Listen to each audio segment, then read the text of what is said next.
Good evening, everyone. Let me know when you can hear me and how I'm sounding.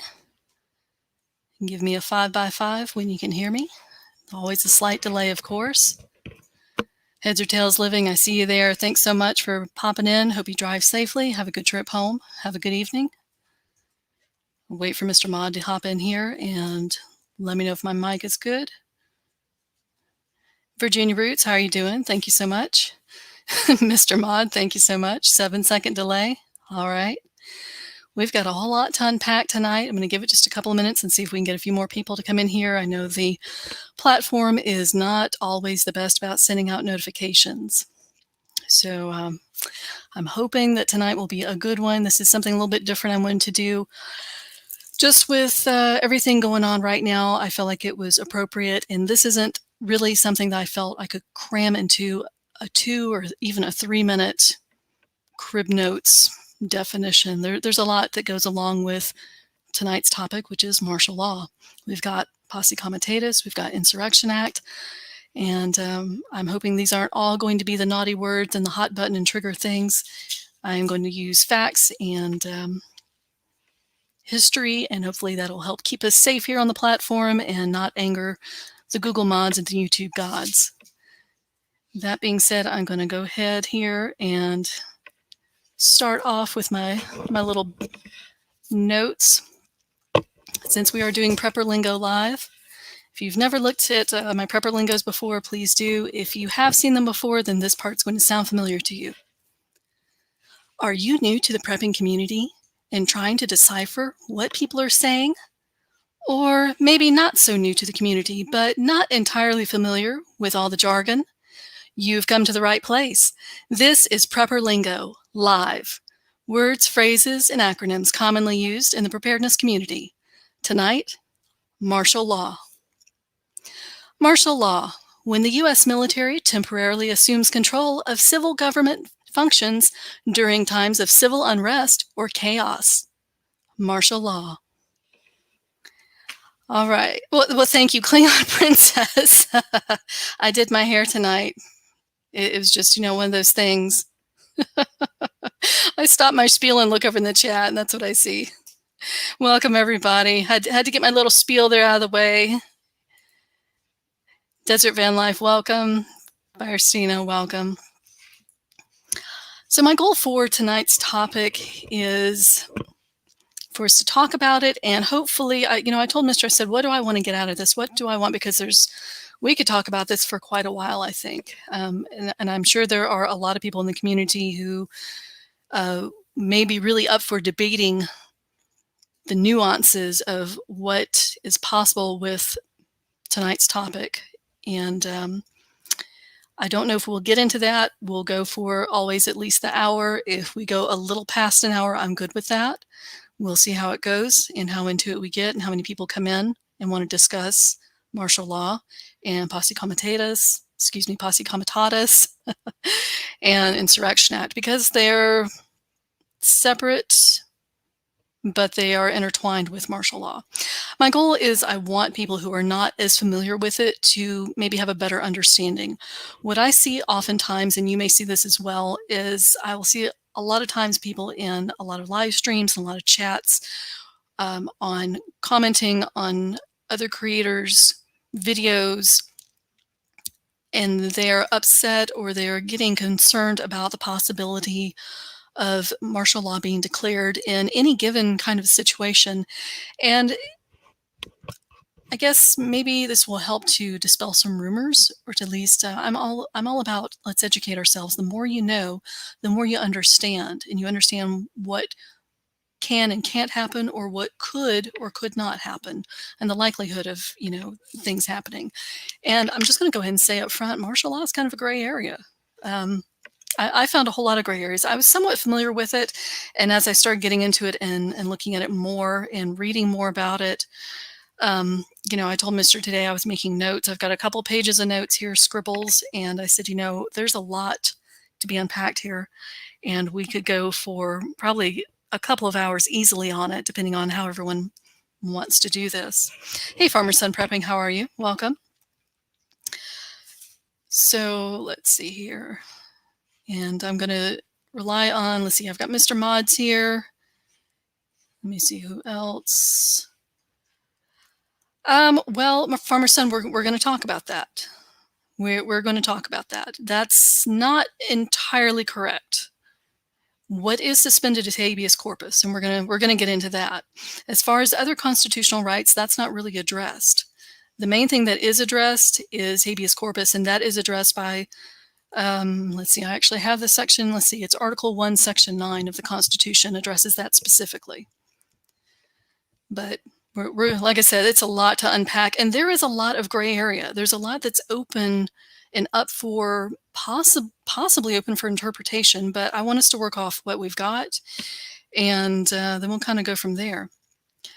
Is Australia under that? I don't know. I have not seen anything, but honestly, I have not been online today very much. I haven't looked at a whole lot of videos other than I did see Southern Prepper 1 giving an update on the coffee situation in Brazil. If you're not aware of that, there was a big freeze that happened Tuesday.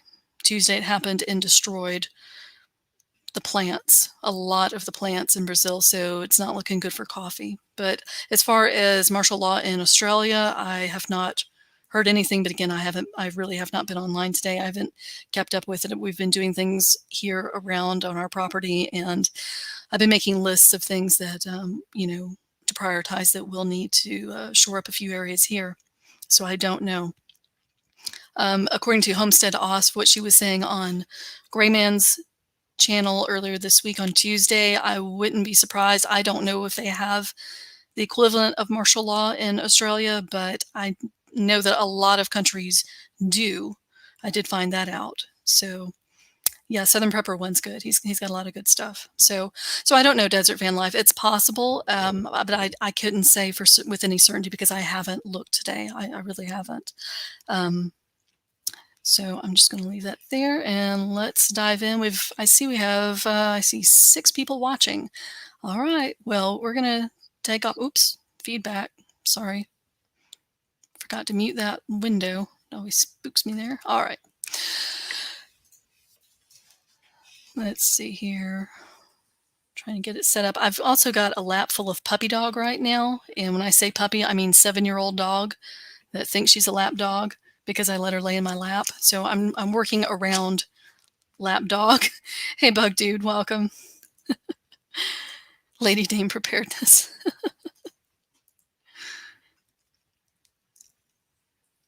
Former diggers. Oh, you're going to ask some folks. Okay. Well, I mean, I was about to say, well, I'm sure it'd be on the news, but no, it wouldn't.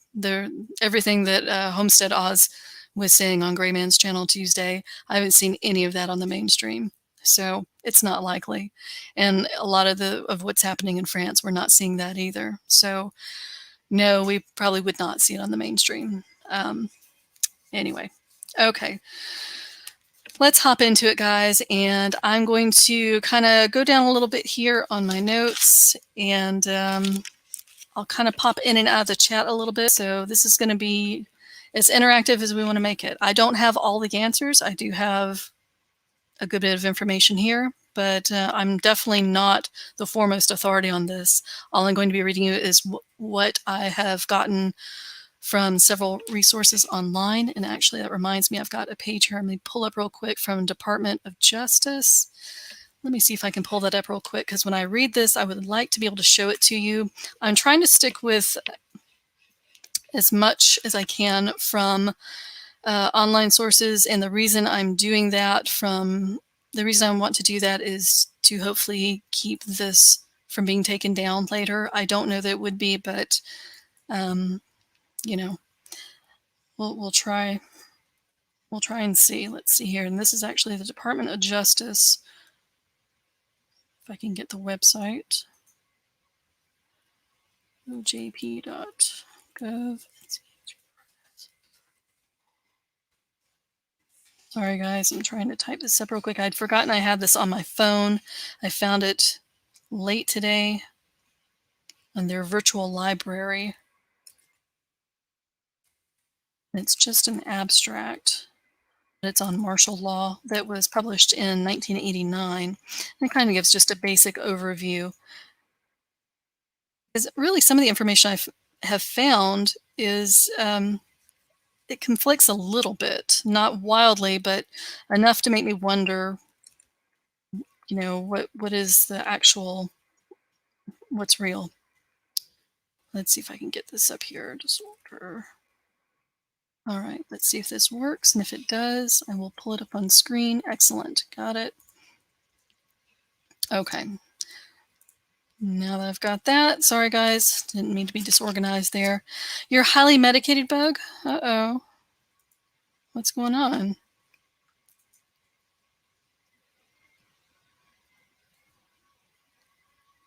All right, everyone's going on in chat. So, all right, so as far as martial law, in the super brief and very vague definition of what I gave, which is when the U.S. military temporarily assumes control of civil government functions during times of civil unrest or chaos. That's pretty broad.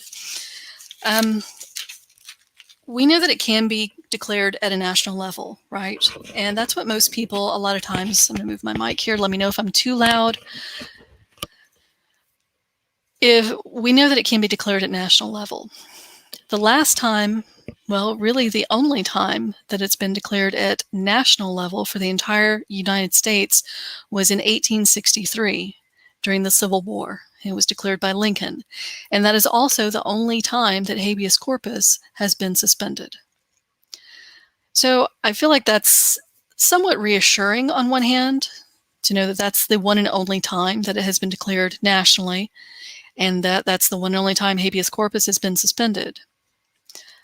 It has been declared at state level, and it can be declared regionally, which of course is just several states together.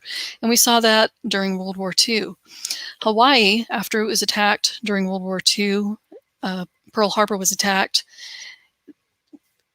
Hawaii was not a state yet, but martial law was declared, and they stayed under martial law from 1941 after Pearl Harbor until October of 1944, so nearly 3 years.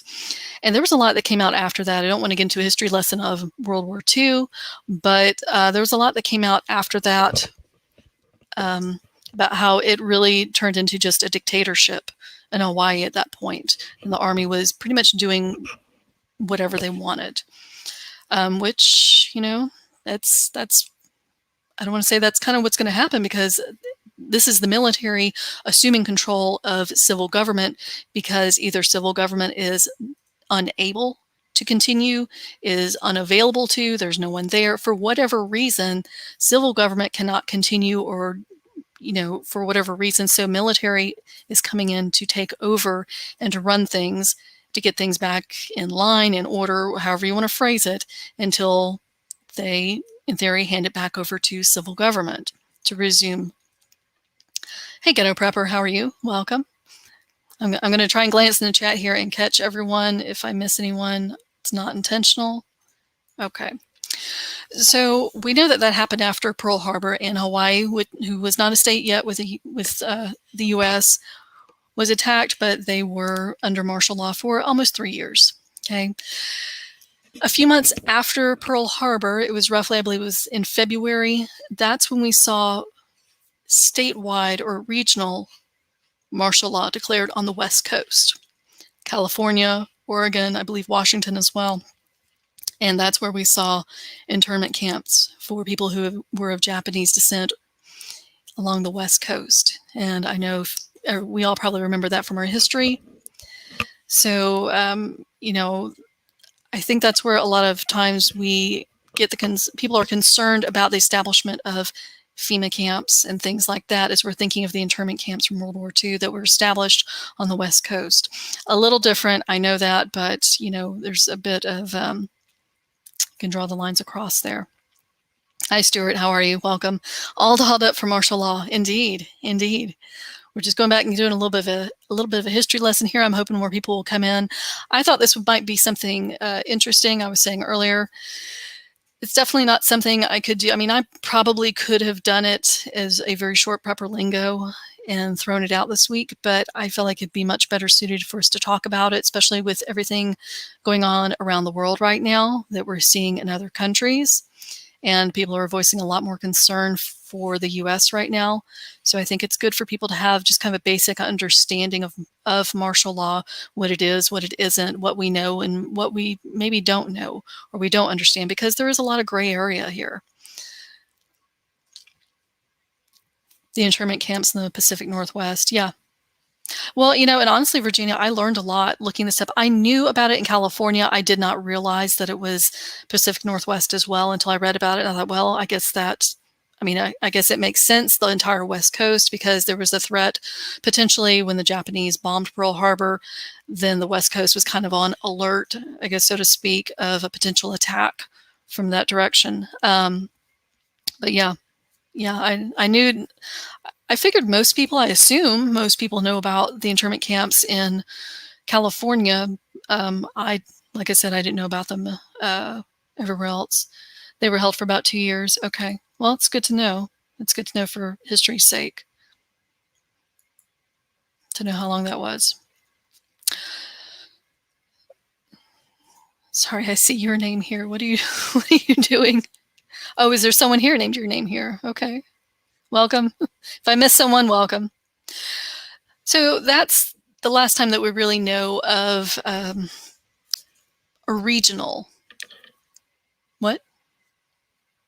I'm sorry, Mr. just suddenly said no. Like, what? So that's the last time that we know of a regional martial law situation, where several states along the West Coast, when that happened, was during World War II. Again, as Virginia has just said, that happened on the West Coast internment camps for 2 years. Hawaii was under martial law for almost 3 years. Let me pick up my notes here. Okay, so who can declare martial law? Nationally, we know that the president can, but also Congress can as well, because they both have the power. And I found the wording that said within certain constraints, but I can't find exactly what those constraints are. I can't find anything detailed specifically that says they can do this, but only under these particular constraints. It's just it seemed a little vague. Unless those certain constraints are supposed to be under, well, we'll get into Posse Comitatus and Insurrection Act, which is kind of entwined with this a little bit. But the president and Congress can both declare martial law. They have the power because they can both be in charge of the militia or the military. So either one can do it. They don't have to do it together. Also, at state level, it's the governor. The governors of each state can declare it and it can be declared for the entire state, for a city, for a small area, anywhere within the state. It doesn't have to be an entire state at once. Something I saw that was interesting and I thought was a bit kind of dispelled a myth that I had, which was I had read that, or I was under the assumption that I see you just passing through. We'll kind of get around to that in just a second. Because I see your question and I want to answer it straight away, but I'm going to wait and kind of get through a couple of things here I've got, and then we're going to talk about a lot of things because there's a lot that's, like I said, gray area. Now I've lost my train. Sorry, guys.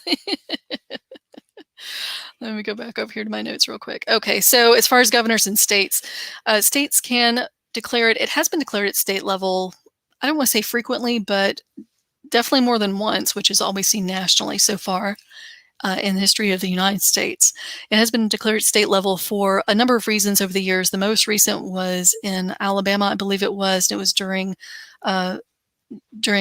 1963 is what I recall. I didn't jot it down, but it was during the push for civil rights. And it was declared in one area in Alabama during that time, but it's also been declared in the past in the 30s for like labor strikes, and which, if you don't know, labor strikes used to be pretty damn violent, guys. I mean, like really violent.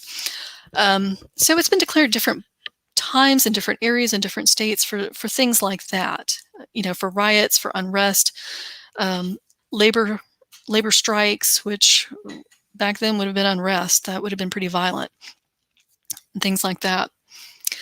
I did see where I've always been under the impression that they had to make an announcement that we are declaring martial law. And maybe I got that from the movies because it's always very dramatic in the movies when they do it, right? I found out they don't have to declare it. And that I find that a little disturbing because how do you suddenly, suddenly martial law is there, but you don't know it. So suddenly we're playing by different rules, but we don't know that we are yet. I mean, that kind of bothered me a bit. They don't have to declare it. But it's like Mr. said, if we've suddenly switched to martial law, you're going to recognize it real quick. And we're going to get over to that in a second. I'm trying to stick to my notes here. But yeah, and I hate to keep saying we're going to get around to that, but we are. Okay, so that's who can declare it. It can be nationally, it would be the president or Congress. At a local level, it would be, in local meaning state, it would be the governor of the state. Now, I'm going to touch on this briefly, we've heard probably of the Insurrection Act. We heard about that probably back in January a lot. You catch me, right? So we probably heard about that a lot. And we probably heard about Insurrection Act, we heard about Insurrection Act last year, not during January, when the previous president and administration was possibly going to invoke it. The Insurrection Act was established in 1807, and it actually underwent a change. It was rewritten in 2000 and signed off on in 2006 by George W. and changed the Insurrection Act to extend the president's powers to be able to override governors of each state and do things in each state. And they actually didn't discover it until a little while afterwards. And it was repealed. And as of last year, the president does not have that ability to go in and override governors of each state and be able to do things. So that's kind of a good thing. And I hate to jump over that way, but I wanted to point that out because we're going to get over to Insurrection Act here in just a minute. Let me check the chat just a moment here. Okay, so there's an answer to the Australia question. Nothing under it for martial law for right now, nor likely for yeah. And I've not forgotten you, just passing through. I got your question there.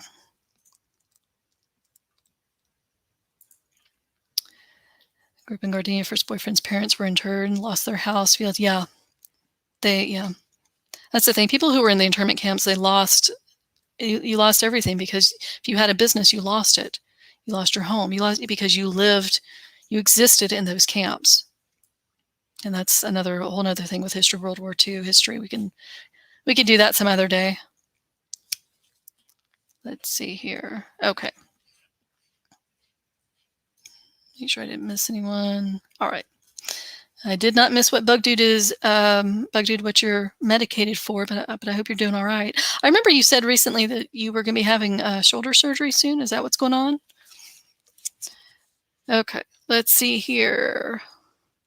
All right. So what happens and what does it mean if it's declared? What it means is the military has temporarily taken over or assumed control, and usually the most concerning thing to people is the suspension of habeas corpus. Now, if you don't know what habeas corpus means, or maybe you've heard the term, but you don't really know what it means, habeas corpus is our right to a trial, to a hearing and a trial under, when you've been lawfully imprisoned. It means you don't get picked up and imprisoned and left there to rot with no trial. Essentially, that's our habeas corpus. That's why it's so concerning. If martial law were to be declared, habeas corpus could be suspended, as it was in 1863, which means you'll get a trial, maybe, eventually, possibly, whenever they hand it back over to civilian, whenever that will be. Until then, you sit in a jail. So let's see here. Make it under Article 1, Section 9 of the Constitution. And Farmer's Son, this is what I was talking about here. Hey, goodbye, blue sky. Article 1, Section 9 of our Constitution states, and I'm quoting this verbatim, the privilege of the writ of habeas corpus shall not be suspended unless, when in cases of rebellion or invasion, the public safety may require it. So that is, according to our Constitution, Article 1, Section 9, that's the only time that habeas corpus can be suspended in cases of rebellion or invasion, and the public safety may require it. Our Constitution doesn't say anything about martial law. Most states do have, or I should say, I think it's every state actually I read, does have something in the state's constitution about martial law, however. So while it's not in our constitution, in every state's constitution, there should be some language there discussing it and allowing for it. And I'm just checking chat again real quick. And if you are just tuning in, feel free to hop into the chat. If you've got something you want to say or got any questions, I'll be glad to answer anything I can. Like I said at the beginning, I'm definitely not the foremost authority on martial law. I had a basic understanding of it, and the purpose for having this stream tonight is to give everyone who is maybe not as familiar with it just kind of a basic understanding, because I think that's going to be important from here on out. There's a lot that can be read about it, and I encourage everyone to go and look up. It doesn't take a lot of looking up to find information on it. It really doesn't. It's keeping everything straight, because like I said, we're kind of heading into this gray areas right now. Hi, Jeremy. How are you? That's fine. You're not too far out. Hey, Native. How are you? I'm almost tempted to snatch you up here. You probably have a pretty good grasp on the topic this evening. Put you up here with me, and we could discuss. If you'd like to come up, let me know. Actually, I'm watching chat here. So that's what our Constitution says about it, and that's the only thing that it says, and it's only really in regard to habeas corpus, and when it only gives parameters under which it can be suspended. It says nothing about it. Like I said, state constitutions should have language in there. From what I understand, they all do have language in the state constitutions allowing for martial law and describing circumstances in which it can be declared and for what it can be declared for. Let's see here. Sorry, trying to look at my notes real quick because they're scribbly. Oh, and it is important. I want to note here also that when we see military being used, I see people kind of get a little freaked out about this sometimes. You always have something to say, whether it's, well, that's how I feel on every stream I do, Native. I think we almost, maybe we all feel that way. I don't know.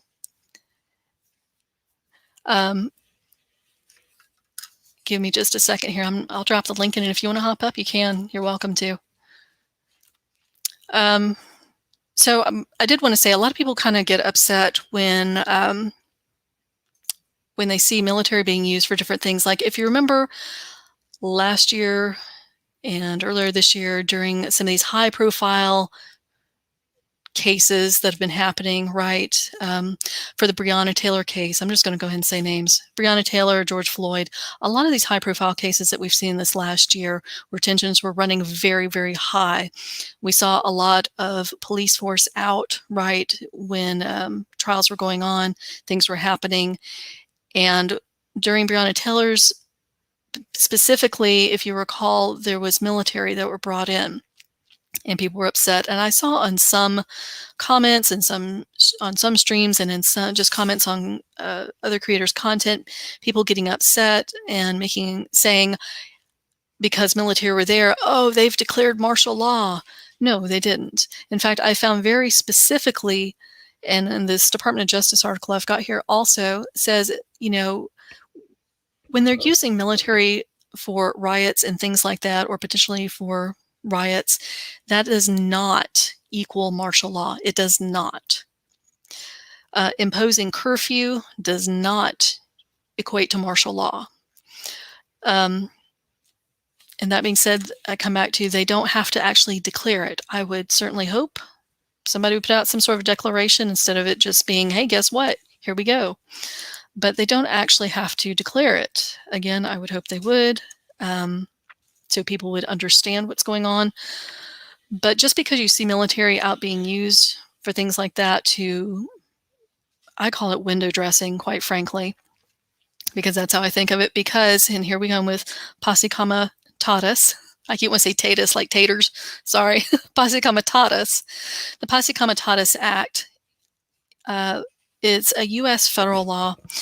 And what Posse Comitatus is it does not allow the government to use federal troops for basically for policing, to enforce laws. So they can be out there assisting with crowd control, riots, things like that. They cannot arrest you. They can't. Police, your local police, a law enforcement officer can arrest. Military cannot arrest you. If military is arresting you, there's a problem. That's probably martial law.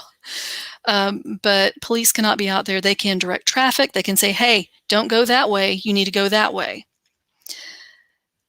That's what they can do. They cannot arrest. So if that kind of clears up on what Posse Comitatus, sorry, I'm looking in the chat real quick. What are your thoughts on imposing martial law nationwide across the U.S. when we're in such a state of division that state governments are legislating laws against federal government? You've got the big questions, man. What the hell? Oh, boy. What are your thoughts on imposing martial law nationwide? I think so if the big potato says, I'm imposing martial law, and states are doing what they want to do, or doing what they ought to be doing and ignoring it, I think good luck. I can't remember if it was you or someone else recently said the word balkanization. That was actually almost my word for this week, is balkanization. And I think that's going to be the next one I do. I think that's, I could see that happening. I think we're already heading in that direction a little bit to a certain extent. Yeah, exactly, Stuart. Nationwide, I don't think, I don't know if you caught the beginning, Native, but we've only actually ever had martial law declared nationally once, and that was in 1863 by Lincoln during the Civil War. And that was also the one and only time habeas corpus has ever been suspended. So I think that kind of bodes well. How was it Pinball that said that? Okay. I don't remember who it was.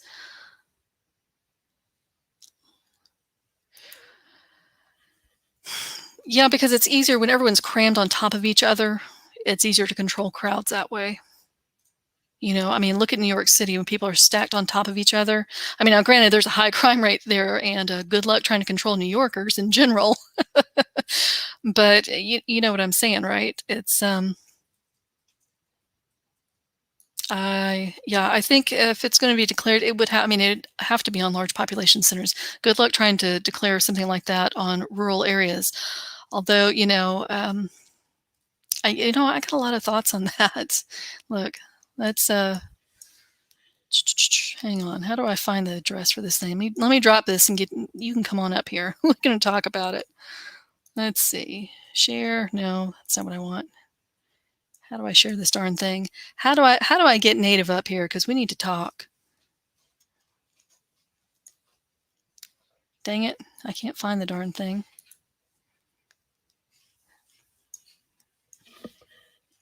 Help me out here, Native. Where do I find this? Oh, here we go. Here we go.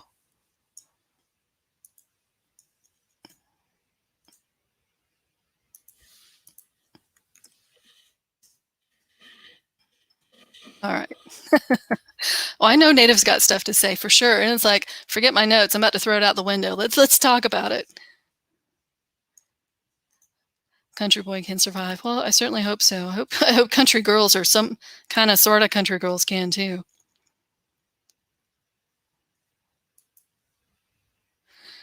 Mister, you want to get up here and talk too?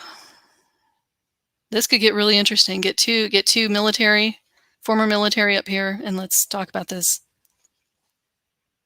All right. I got you, Native. Whenever I see you pop up in the back here, I'll bring you on. You don't have a mic? I can go in the other room. Do you want to come up and let's do it? You want to do it? No? You sure? You sure? Sorry, Mr. and I are trying to work out. This is a impromptu If you talk on just out loud, you can. Let's do it. I'm gonna unplug and go in here. All right, guys. Talk about spur of the moment. Let me bear with me, and I'm gonna go to the back room because Mr. actually doesn't have a microphone, so he's gonna be speaking out loud, and so I won't get any feedback. I'm gonna go into another room here real quick, and yeah, let's do this. This could get interesting because I know Mr. and I usually have pretty good conversations about. All right, Mr., go ahead and you can click the link that I did for native, and when I see it pop up here, then I'll just drop you in. Guys, thanks for bearing with us. This is unplanned. Well, I'm getting this set up super quick. I hope you're all doing all right. Just passing through. As far as can they take food, I'm going to go ahead and address that now while I'm getting set up here. It's a possibility, and I would say that, and I'm going to let, if Native and or Mr. want to disagree, or if anyone else wants to disagree, I would say it's a possibility, and I think a lot of things could be a possibility. The reason I say that, sorry, I'm trying to walk around here and plug things in. I think it could be a possibility just because it's a different set of rules. It's military. Now, would I think military would be going door to door and, you know, knock, knock, knock, give me your food? I don't know that that would happen. I think there would be a lot of, met with a lot of resistance. But, sorry, I'm walking around here a lot. I think it's possible. I don't know how likely or probable. Okay. All right, let's see here. Yeah, exactly, Bug. They could try. There would be a lot of resistance. Met with resistance. I don't think, you know, you have to think also, okay, something that gets me as well. Mr., I'm going to go ahead and bring you in, and I'm just going to keep talking here for a second, so hang on. So, there I am. Hey, Prepper 101. Holy Snapple, did I just go crazy? I don't know. Did you, Prepper 101? Okay, so the reason I say it's possible... Okay, Mr. So the reason I say that it's possible, I don't know how likely. Think also, guys, in this modern day and age, and with all the shit going on, if there was martial law to be declared, and it's here, you go door to door and take food from people, or go door to door and take pew-pews from people, or whatever. Realistically, I don't think much of the military are going to be hanging out to put up with that kind of ish or take those kind of orders. I know a whole lot of folks who would not. A lot of people belabor under the impression that military are, and I quote, jackbooted thugs. Okay, if you don't understand if you don't understand what jackboots are or what that reference is, you don't need to be using that term. And they feel the same way about police. And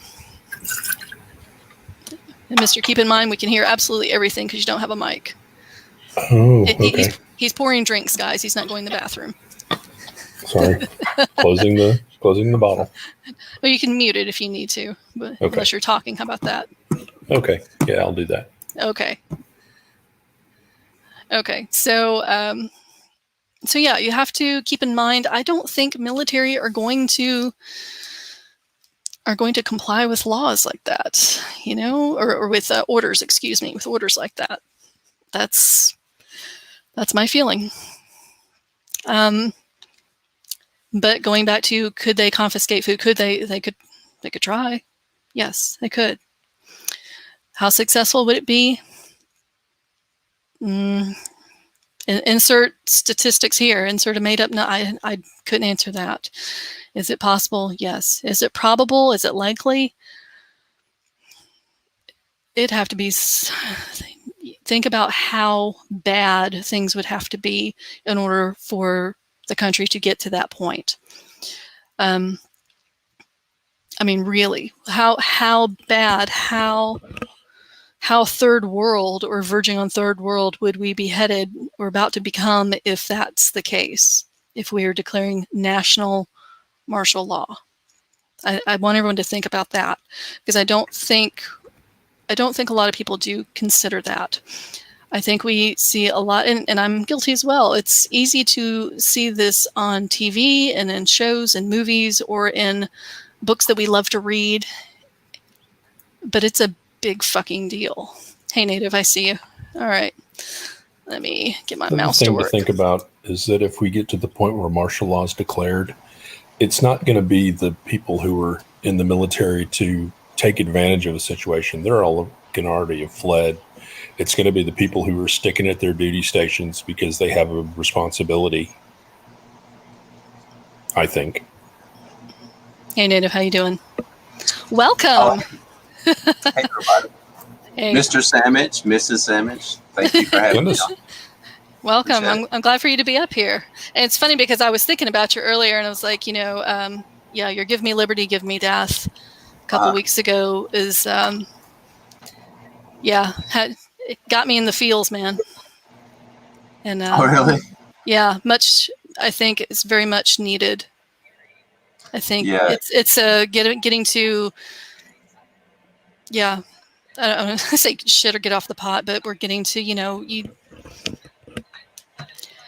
Yeah, absolutely, man. I mean, I think we're almost at a point of no return. It's like we can't go back to the way things were. No, that's not going to happen. We know too much now. Yeah. They've revealed all their hand, and they can't go back to the what's behind the shadows. We know who they are. And like Mister was making a good point earlier too, about the military. Our military is going to fracture. If it goes to martial law, as big as our country is, our military is not designed to cover the square footage of the United States of America. It's just not. No, it's not going to. What would you say, brother? I mean, there's like what, 1 million people, 1 million soldiers in the entire armed forces? Maybe. Yeah, close to that. And that's all of them. That's not the fighting force. That's everybody. Yes, sir. Exactly. And by that, the combat arms is only 1/5 of that. Barely. Right, and that's what I want to clarify for people who don't understand. You're talking about POGs too, desk jobs too, right? Yes. Yeah, so he's talking about people who aren't in combat positions. Everyone who is from secretarial to the cooks who are boiling the hot dogs at the DFAC. Every Native knows boiled hot dogs. Every single warm body, regardless of what they're doing, not combat only. People, Right. Exactly. Yeah. So Dove. Hey, Dove. Dove is saying, if any person is in the military, they should know what is and isn't a lawful order, but I'm suspecting it's not taught now. It's actually the very first class you get when you go into training. UCMJ is the first class in any basic training class. You don't get anything else. You don't learn how to march. You don't learn how to salute. You don't learn rank. The first thing you get is UCMJ because you have to know what they're going to hold over you. Now, what is UCMJ? Because people may not know what that means. Uniform Code of Military Justice. There used to be a separate law book for every branch. The Army had its own laws. The Air Force had its own laws. The Navy and the Marine Corps had their own laws. And then the DOD in the 50s decided, hey, this is a bad idea. We need to kind of unify this sort of thing so we don't have Marines getting tried and jailed for stuff that sailors don't get tried and jailed for, that soldiers don't get tried and jailed for. So now we have a uniform code of military justice. Okay. Yeah, exactly, Bug Dude. It's everyone. Supply, admin, brass. It's not all grunts. It's not all combat. So exactly. Right. Yeah. And when you spread out a unit, could you imagine Joe Biden going on there and saying, okay, we're under martial law. The entire United States is under martial law. Just mobilizing our military to enforce martial law would be, excuse my language, it would be a clusterfuck. You can swear here. It really would. Yeah. I've thought about this just because, and I'm sure Mr. Sandwich can attest to this too, man. like when you have a mission and you're supposed to go from point A to point B, how many times would that mission change going from point A to point B because shit would happen on the way there and you'd have to change the entire, you know what I'm saying? It's not the highly organized, well-oiled machine that is made out in the movies or in books or that people think it is. And I'll venture to say that's any military in any country. It's not this, I mean, you want to look like, we're the shit, we're it, but it's... I don't know. The Tomorrow War that Amazon just put out made the military look exactly like the military looks. Oh, yeah? Oh, yeah. Yeah, we're going to throw you into a situation where you have no idea what's going on. Your weapon is completely unsuited for this environment. Your equipment, we don't know where you're going to land. It may be 10 feet off the ground. It may be 10 stories off the ground. Right. Oh, yeah. That's so descriptive of the last 20 years in the military. Yes, sir. Yes, sir. Hey, we're supposed to be on this hill. I was like, no, we're here. I was like, no, the hill we're supposed to be on is over there. I was like, well, it's too late. We're already set up. So make it work. I'm digging this hole again. Right? Well, and I think what we're going to get over to also is, I mean, really, okay, martial law, and you're going to be doing this. How many are actually going to stay at their post? How many AWOLs are we about to have who are going to go? I mean, guys, realistically, look what happened during Katrina. And that was just, I'm talking about law enforcement. People think, oh, if something happens, we'll have law enforcement. No. People left and said, you know what? I got to go take care of my family. If something's going on nationwide, hell no. Hell no. And you can't blame people. You can't blame soldiers or law enforcement for doing that. I would. Absolutely. No, absolutely. Yeah.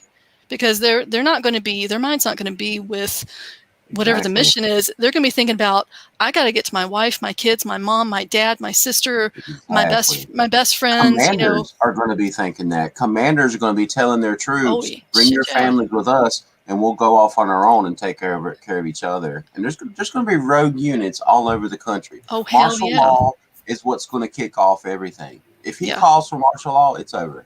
Yeah.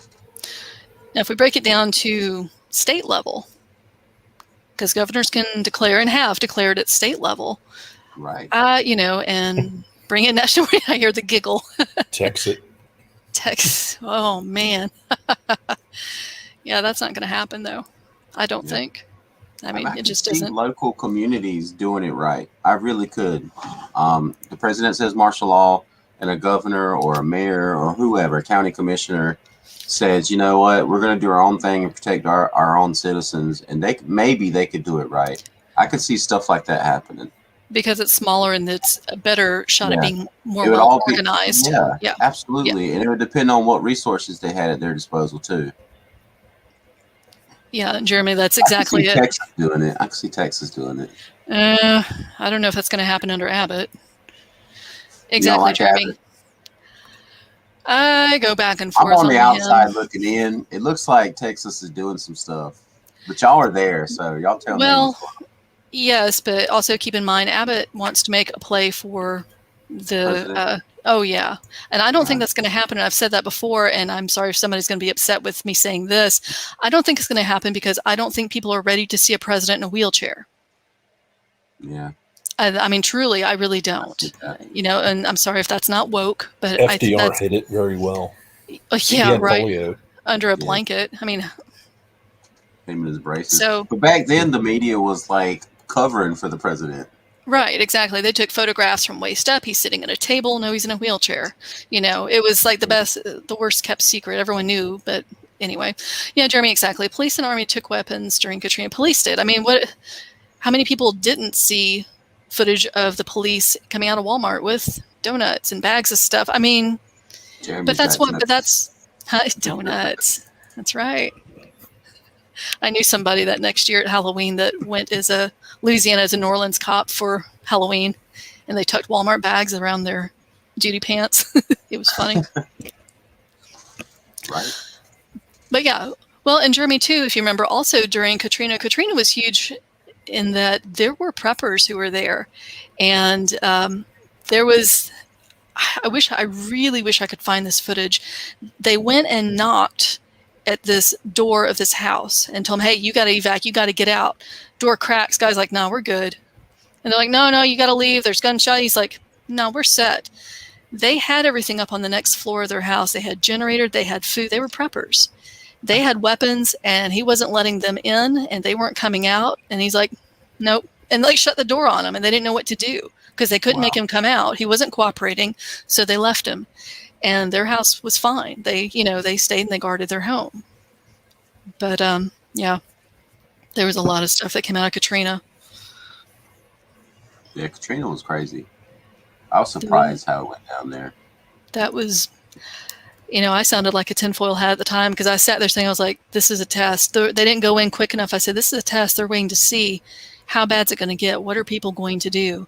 I mean, good Lord, the Superdome. That was horrible. But that's exactly what'll happen. They always show the looters getting like tennis shoes and TVs. I'm like, why do looters even in South Africa?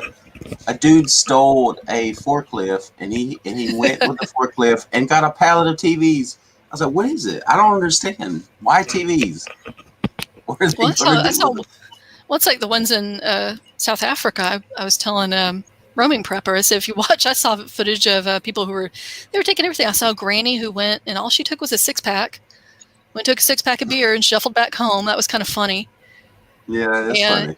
And then I saw two guys were carrying a recliner, like a big, giant Lazy Boy leather recliner. Wow. So, yeah. I was that like, was okay. actually a good one. Yeah. Wow. Let's see what chat's saying here.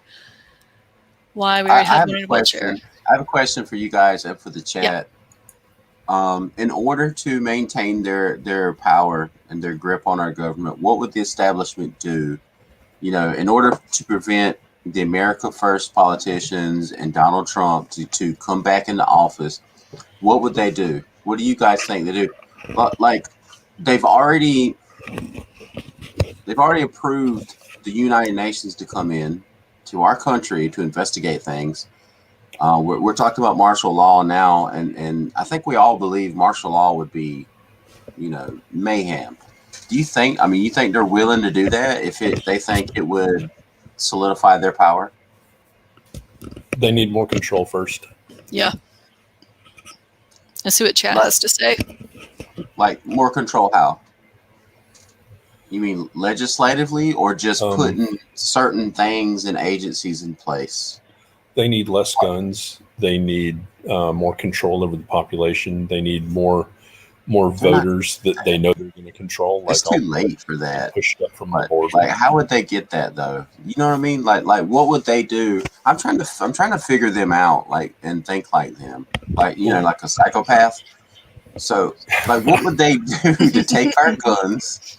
What would they do to take our guns, and to have more control over us? I know they're trying to create new agencies, as many federal agencies as they can. Oh yeah. Well, half of the people, you pass a law, they're gonna obey it because that's what law-abiding people do. They're not going to say, "Okay, I'm tired of y'all passing these laws and taking my shit. I ain't giving it up this time." That's going to be about half of the people. If your laws, right? You ain't taking my shit this time. So, and now with all the fun and exciting stuff, we're not ever going to have another situation like the Gun Control Act of 34, where they said, okay, you got to pay a $200 stamp to own a machine gun. And everybody's like, well, okay, because it's just the gangsters with the machine guns. And then the Gun Control Act of 1968, which turned the NFA into something a little more stringent, a little more strictly enforced. And it also started including the first bites that gun control is racist, because they specifically said Saturday night specials. And because everybody knows there's always 8 nights. There's Monday, Tuesday, or there's 8 days in a week. There's Monday, Tuesday, Wednesday, Thursday, Friday, Saturday night, and Sunday. There you go. So they were targeting a very specific demographic with banning small, inexpensive, poorly manufactured handguns. It's always about keeping the poor people under control. You got to keep the poor people under control. You got to get them killing each other, fighting each other over anything. Yes. Amen, brother. Oh, damn, Hey, Pilgrim, what's up, man? What'd you say, mister? I said, where did that come from? Let me find the box I pulled that out of just now. Hey, Pilgrim, how you doing? Sandwich. Hey, Yes. Sandwich. If you look underneath, like our pictures, there should be like a window where you can give a different view to where it's like long. Like, do you see it? If you click on it, yeah, there you go. All right. Yeah. I was trying to stay in the frame where my camera's set up weird. It's like I have a weird camera. I know, I'm a prima donna. Thank you. No, you're good. All right. Let's see what's going on over here in the chat. What's going on? Pilgrim, let's see. I see people talking about our previous administration. Nowadays, a lot of Americans have become freedomies. Yeah. Right. Goodbye, blue sky. How you doing? I've never seen your name before. Nice to meet you. Okay, let's see here. The letter 17 movement, I think, is a way to get some patriots to relax and think everything is going as planned. It would make it easier for them to succeed with it. I don't follow that movement. I've never heard of it. I've never heard of it. The alphabet. Oh, the letter 17. The letter. Okay. Yeah, the one after LMNOP. The one that rhymes with blue. Yeah. Yeah. Okay. Yeah. I got you now. I was Blue Anon. No. There you go. No, Blue Anon's real. Yes, it is. Let's see. What's up with them not allowing? What is this? Not allowing Cuban and Haitian refugees in. Oh, well, they came in through the wrong. Them in. They just got to go through the southern border. They can't come across the. They can come in. Yeah. Well, they know Cubans are going to vote for Trump. They know that. Oh yeah. Absolutely. There was footage yesterday, I think, from one of the border crossings down west of Del Rio in Texas, where they said they let like 300 migrants in, and they were from Ghana, they were from Haiti, some of them were from Central and South America. The people that they're saying, oh, you can't come into the U.S. through other ports, but if you cross the southern desert, come on in. Come in the side door, you'll be okay. Hey, what were you saying? Everyone in the world says, hey, if we just go to the border of Texas, we can get in. That's crazy. How close are y'all to the border? We're several hours. We're closer to the middle of Texas. We're north of Austin. Are y'all still seeing refugees? Y'all still seeing illegal immigrants coming in? Well, I was just about to say, mister, tell them what you were telling me yesterday about flying. Oh, yeah. They're ICE Air out of Laughlin Air Force Base in Del Rio has been flying hundreds, thousands of illegals away from the border and into the U.S. There was one plane that was tracked from Laughlin in Del Rio to England Air Base in Alexandria, Louisiana. And a charter plane flying into England and Alec isn't going to be a big deal because that's where all of the soldiers who were landing to go to play at JRTC at Fort Polk land. So charter aircraft are always landing at that airport. Nobody would have paid any attention to it at all. Just like the Victorville Airport in California where NTC is. So they're using our own military bases to do it? Yeah. No wonder freaking Milley and the rest of the Joint Chiefs are so woke, man. Yep. Well, but native, they're taking them to red states. They're moving them to Tennessee. They're moving them to Wyoming. They're moving them to Montana. They're moving them to South Carolina, South Dakota. They have a plan, don't they? Redistributing voters. Wow. And that's why they're trying to keep the Cubans out. Well, yeah. Because the Cubans are like, well, we'll go to Florida. We'll get all the guns from all our friends up there, and then we'll go back to Cuba. And then they won't have that nice socialist paradise to point at every time they want to say, but socialism works. Yeah. I mean, all this stuff is so obvious what they're doing. And then, like, even last night when I was live, I mean, there's a couple of people that always come in my chats, and they're good people. They are. They just have opposing views.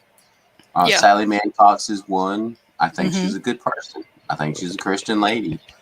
Joanne Long's one. But they always bring up the comments, and they always have that far leftist view. Like, they're talking about sanctions and stuff with Cuba. I said, that has nothing to do with anything. But everything that you guys just said is so, it's out there. It's obvious what they're trying to do, and people can't see it. It's so irritating that people can't see what's right in front of them. You have to want to see it, though. If you don't want to see it, you're not going to, though, Native. You got to look up from your telephone screen. There you go. Yeah, brother. Man, you guys have family members who have bought into this stuff? I don't think so. Maybe I don't really talk to my family about it. One of my siblings is probably on board. My mother has dementia, so that's. I'm doing good if she remembers my name so much, So I'm not so much close to my family. His family, Mister's, I think they're all right. I mean, I'll be honest.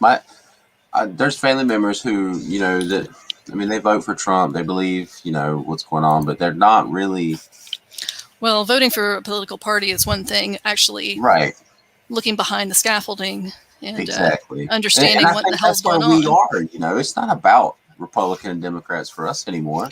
No, it's about preserving America and preserving life as much as we can because of what's happening. Yeah. It's good God, man. Like, stuff's crumbling right before our eyes. There's a takeover going on right before our eyes, and people are just blind to it and think everything's hunky-dory. Well, you saw how fast YouTube took down the results from that Maricopa County audit. Yeah. Oh, my God. And that wasn't even the complete results. That was just the stuff saying, the paper was wrong. The alignment tabs were wrong. Right. These things were recorded 3 and 4 and 5 times. I didn't even see it. They must have snatched it down. I saw that, and I was like, oh, my God, where's the protest? Where's the overturning of the, I was like, whatever, man. Jesus. Ghetto. You and the weather, man. Ghetto Prepper is super into, he keeps up with weather trends and solar flares and how it's possibly affecting weather stuff here. So yeah, that's Chinese technology. They're all over that weather changing stuff, man. And they're totally in bed with this establishment, this controlling our country right now. I believe that stuff. China, what is that? Three Gorges Dam? They keep a cloud over that dam 24/7. You telling me that's not some kind of weird technology they're doing? That there's always a cloud protecting that dam so that bombers and stuff can't see exactly where the dam is if they fly over it? Oh, I'm sure we know where it is. I mean, come on. That's some crazy stuff. Oh, is she barking, Mister? Serious, don't I? Yeah, she was. No, she's not. Okay. Yeah. So that's about all I have that's pretty much it for martial law. We're going to get into posse comitatus. I keep saying posse comitatus, like taters. Tater tots. Like, that's it. I'm hungry. I want some tater tots. Posse comitator tots. Y'all don't judge me. I'm going to take a bite of my pizza. No, go ahead and eat, man. You're good. Pizza? Yeah, I was eating while I was watching y'all. Go ahead and eat. What kind of pizza you got? We're going to wait till he's got his mouth full. Is everything good, sir? Can we bring you anything? So, Pinball's video about the weather. I did not. No, I really haven't been on very much at all today. Just this evening, I was finishing up my note today and hopped on. That's pretty much it. I did see, like I said, I think I saw a Southern Boy Preppers video about the coffee in Brazil, the coffee crops that have just been, I don't want to say destroyed because I'm waiting to see what the snooze is going to be reporting on that. I've seen initial reports or something. Yeah, the snooze. That's good. But yeah, it's not sounding good. It's either the plants, the coffee plants just need to be pruned, and there won't be a crop next year for the ones that have to be pruned, or they've been destroyed entirely and they'll have to be replanted, and that'll be a couple of years, 2 or 3 years, before there'll be coffee generated again in that spot. So, and they were already in trouble because of the drought. They're already expecting a 50% decline in the crop this year due to the drought. So, wow, not looking good. So yeah, if you drink coffee, looks like you're going to be drinking Peruvian or Mexican Chiapas or Rwandan coffee or whatever you can find. Indonesian coffee. I've been prepping coffee. Yes. Or well, that's something I was actually going to tell people. If I was going to do a video, but I'll just throw it out here, guys. If you're drinking coffee, I see so many people saying, "I'll just get instant." Instant sucks. Get some freeze dry. And most people I think it's the same thing. It's not. It's not the same thing. Freeze dry may have the word instant on it, but instant is not freeze dry. You want coffee crystals or freeze dry coffee. It's going to taste a lot better. Regular instant coffee, just plain old instant, is made instant by a chemical process. That's why it tastes like crap. So, and she doesn't even drink coffee. You can also not anymore. It depends on your climate and your ability to grow plants inside, or if you have a greenhouse. You can order on Amazon right now. You can order Arabica bean plants and learn to grow your own coffee. I'd be interested if those are still on there. Oh, Lord. Yeah, hold on a second. I'll show you. I just ordered. I don't think it's growing in Texas. I'll be right back. I'll be right back. Yeah, we need better altitude. I don't think that's going to happen. In the meantime, I'm going to throw up this article real quick on martial law. Let's see here. Let's see. Let me close up a window or two. No, don't get guys in the military talking about weather control, because it always rains when we go to the field. Always. I don't care where we were. It would rain on us at NTC in California, next to the freaking Mojave Desert. The desert. And we'd be there in August and it would rain. We're like, well, what the hell is going on here? Yep. Where is this rain coming from? Exactly, Sister Marie. Yeah, same thing. It's like, that's why I've been seeing so many people going, "Oh, I'm just going to get instant." I highly recommend freeze dry instead. It's going to have a better flavor. I mean, if you like instant, get instant, but freeze dry is going to taste a little better. And freeze dry is actually, there's been a big run on it today on Amazon, because I thought, I had some in my cart to order more for Mr. And it's not available anymore, the one that I wanted. So, and what is left has gone up in price. It was two big containers for, I think, $22, and now one container for $18. So get it while the getting's good if you need to. I hear you. Dusty. Exactly. What kind of plant you got there, Native? This is an Arabica coffee bean plant. Ordered on Amazon. About 5 years ago, I ordered 10 of these. And they're supposed to produce beans this year. And we had a big, it was called a microburst. But anyway, it came right through our county. And it turned our greenhouse upside down and killed all 10 of my coffee plants. Anyway, about 3 to 5 years, they produce coffee beans. They are tropical plants, so you can't just plant them in the ground if you live in a temperate climate, but you can plant them inside if you're good at raising house plants, or if you have a greenhouse, and you can grow your own coffee. That's what I'm trying to learn to do. So, but even cool. Like the way it comes in the mail like this, like if you order, it'll be there in a day or two. It'll be just like this. But if you go in, I learned this from Hutch. Each one of these stalks, there's 4 in here. You can break them apart and make 4 plants out of one. Right. So, I mean, it's something to learn. I'm trying to learn to do that. So, who knows? Stuff breaks off. I can't run out of coffee. That's what I'm saying. Freeze dry. I mean? My prep's only going to last so long. Yeah. Well, you get chicory and extend it, too, if you like chicory. Some people don't. Yeah, you sure can get it. Look at that. They're $15.95. But there's no caffeine in it. No, there's not. But it'll extend the caffeine that you've got. There's a friend of mine that had a copy of the U.S. Army Cook's Manual from 1910, and it talked about their preparing coffee for breakfast and then drying the grounds out so they could prepare coffee using the same grounds for dinner. And I thought, you can use coffee grounds more than once. Yeah. I do here. In my coffee pot, I do that. Yeah, Fire state of 13. As long as the plant don't freeze, it'll be okay. As long as it don't freeze, just based on the research I've done. Everyone in Texas just went, well. Exactly right. Like, well, even if you know a frost is coming and you covered your plant, like I would do that with the tin that I had in my greenhouse.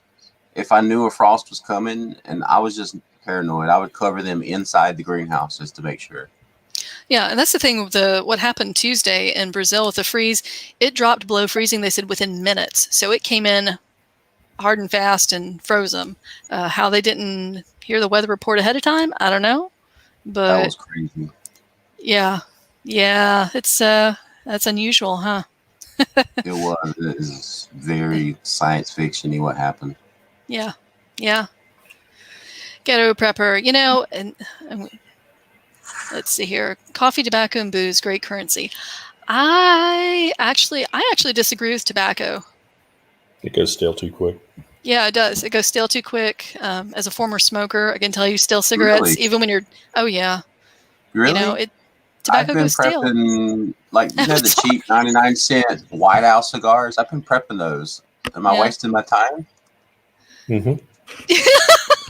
Wow. Okay.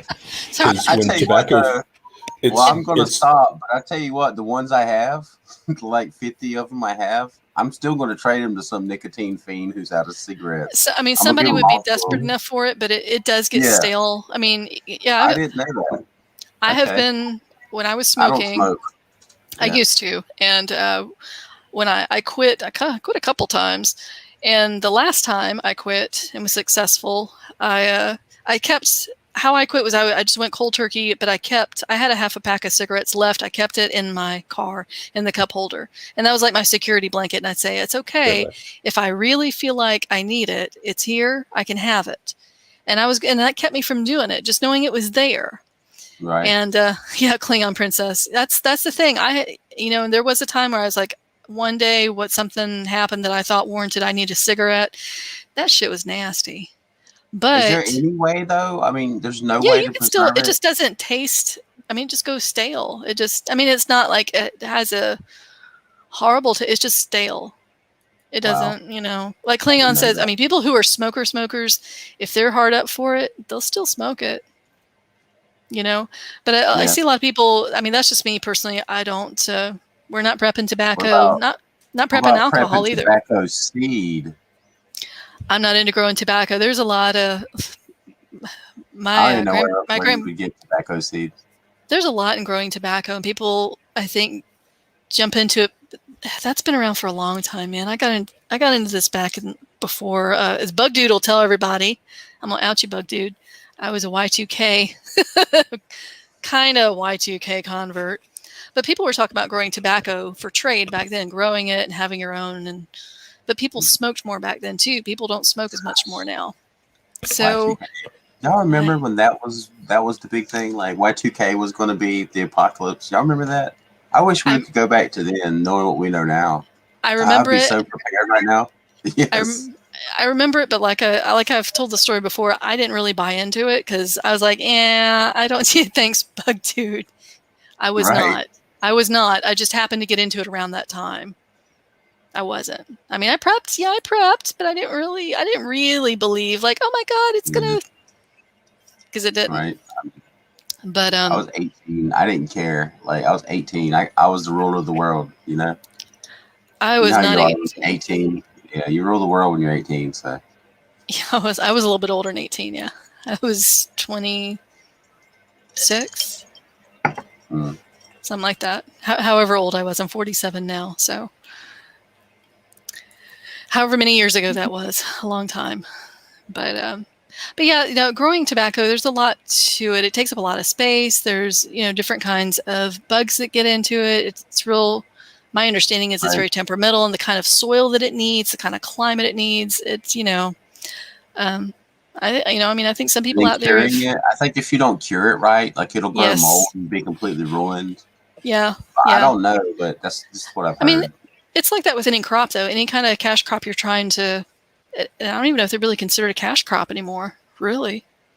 You know, it used to be tobacco. Yeah, tobacco and cotton. People don't smoke like they used to. Look how expensive cigarettes are. True. You know? And the DC mayor just outlawed menthols. Because that's important. So racist. Thank God that he did that to stop racism. Yep. Is that why he did it? Oh, it's victimizing black people, of course. What?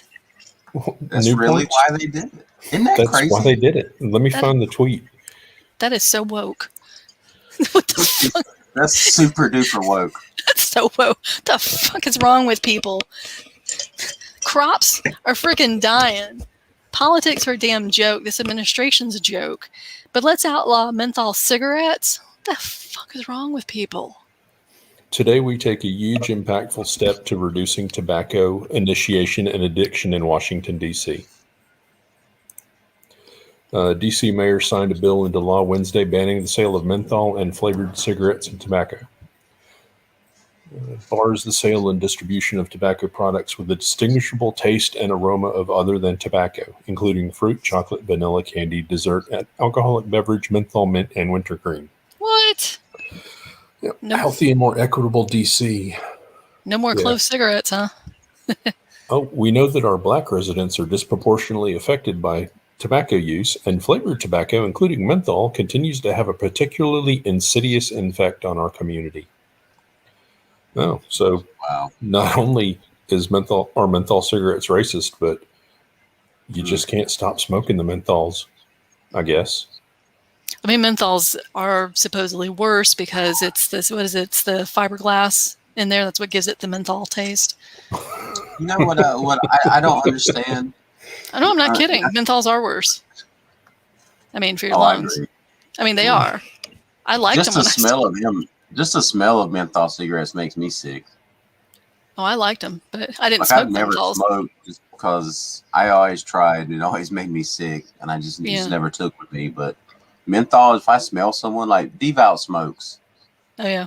Like he has to smoke away from me. But anyway, you know what gets me though about this stuff? Like the big corporations, like tobacco corporations are big corporations. I don't understand the relationship between this political establishment and the big corporations, because they've always seemed to be united and to doing this thing. But to cancel, menthol cigarettes, like how do they, like what's on the back end for the tobacco companies? What is the kickback so that this isn't going to affect them? Because there's no way I believe that the political establishment would do this unless they were compensating the tobacco companies in some way.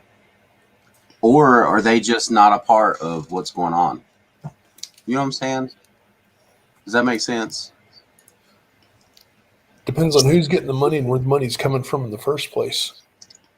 It seems like the tobacco companies would be kicking out as much money as they could to whoever they could to keep them making money, But they don't grow in China. I mean... Good point, bro. Good point. You're right. China owns this country. What am I thinking? That's my indoor voice. Wow. Sorry. Yeah, that inside voice comes out a lot more than you realize. The older we get, the more it comes out. So, Prepper 101, there's something wrong with you. And I say that with much love. Did you guys see what he said? I didn't even know you were in here. What's up, man? Menthol condoms Crazy because dude. Chicks dig them. Wow. Even your mother-in-law? Whoa. Someone had suggested I make my backup channel Mother-in-Law 101. I almost did it just so I could pop in every chat awesome. Just so I could pop in every chat and mess with him. Somebody needs to do that. Someone needs to make a Mother-in-Law 101 channel with the two pistols. but pink. Uh-huh. A little white hair on it or something. Yeah. Like a little wig. Oh my goodness. I had to reread that name. I thought it was Cinnamongrel. It's Cinnamon Girl. Cinnamon Girl. Sorry, Cinnamon Girl. I'm sorry. Mr. doesn't see very well, so what? Cinnamon Girl. Why does it say Cinnamongrel? I've watched earlier today. I watched the Forever Purge, the new Purge movie. Oh yeah, I heard that there was Yeah. another one out. How is it? I've seen the first one. No. Super woke, super woke. Oh You well, know, yeah. so I mean, Did they of course purge all it the is. white It's from people? Hollywood, but here's the message. Here's the message. In the Forever Purge, all the white supremacists have decided they're going to continue the purge on forever to get rid of all the brown races. Oh, of But course. yeah, of course. But but all the white rich people were on the side of the brown people to help them fight the poor white They were allies. supremacist people. Yeah, they were Yeah. allies. Mm. And oh my god. And here's what Woke happened at purge. the end. I'm gonna spoil it for everyone. You know, so if you're gonna watch it, I'm about to spoil it. Spoiler alert. At the end, I won't tell you all the details, but at the end, there's American refugees fleeing America and going south into Mexico. And it's all about how Mexico is accepting millions of refugees from America, and they keep showing the Mexican flag waving like patriotically and all this stuff. I'm like, are you kidding me? Like, what is your message here? Like, you know, they're talking about how the wall was preventing people, you know, Donald Trump's wall. They didn't mention Trump or anything like that, but they showed the wall and how it was preventing people from getting into Mexico. And they had this Native American guy who lived on the border. He's like, our people have lived here for 500 years. And in the mountains we live in, you can't build a wall there. So we still know how to go back and forth between Mexico. I was like, come on. You know, what is the message here? But it was very clear what they were trying to do and what they were trying to say. It was just, to me, it was. I mean, I'm sure to you guys, if you watched it, you would have seen it too, and all you guys in the chat and anyone else in our YouTube community here would have seen it. What they're trying to do in Hollywood, you know, it's just, it makes me sick. I can't even enjoy movies or TV anymore. Every time I try to watch something that I used to like, this happens. You know, it's woke. They've ruined it. Yep. The woke purge. Yeah. But I mean, you know, it was okay. The characters were cool, but you know. Yeah, I don't like when I start seeing stuff where it's very much it's just a platform. I'm like, this is so blatant. How is everyone else not seeing this? It's like, I didn't pay my money to see this. I want to see something, you know, that's not going along with the current agenda or the current whatever is the hot topic or the trendy whatever, you know. I just exactly. Utopia. I have seen it. That's on it's Netflix or Hulu or something like that, isn't it? Is that the one where Snoop Dogg is the voice in the cave or the? No, wait. Where is it? There's a couple of things I've seen. Ghetto. I've seen the first 3 episodes. It was pretty good. They keep saying, they make a point of saying that the show has nothing to do with what's going on with the current pandemic. I'm like, are you sure? Because it's very close to what's going on. Wait, is that the one about the comic book? Utopia. Yes.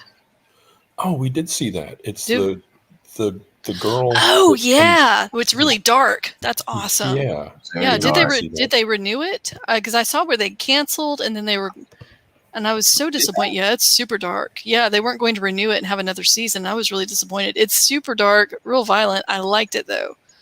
I really liked good. It. Of the 3 episodes I watched, I enjoyed. Yeah, I liked it a lot. I didn't finish it. Yeah, I thought that was pretty blatant. I'm like, wow, look at this. Like, did you see Amazon's disclaimers? Like, this has nothing to do with what's going on. I was like, man, get off it. And they're like, this doesn't have anything to do. I was like, yeah, it does. Right. Okay. That's why you're saying Whoever wrote it did. They knew it had something to do with what was going on. They know something. Amazon's about money. It's like, this is going to make a bunch of money, but we don't want them to think we're putting it out because of the pandemic. Get over it, Bezos. Songbird. I still haven't seen that. I suggested last night, Mr. and I try and eat dinner and watch a movie, you know, at least once a week together. And I was like, Songbird. We wound up watching something else. I still haven't seen it. Did you guys watch A Quiet Place Part 2 yet? I don't think I saw A Quiet Place. Part 1. Yeah, we haven't seen it. Check it out. It's pretty good. Is that where people have to be quiet because there's some critters that with super hearing, or is that something else?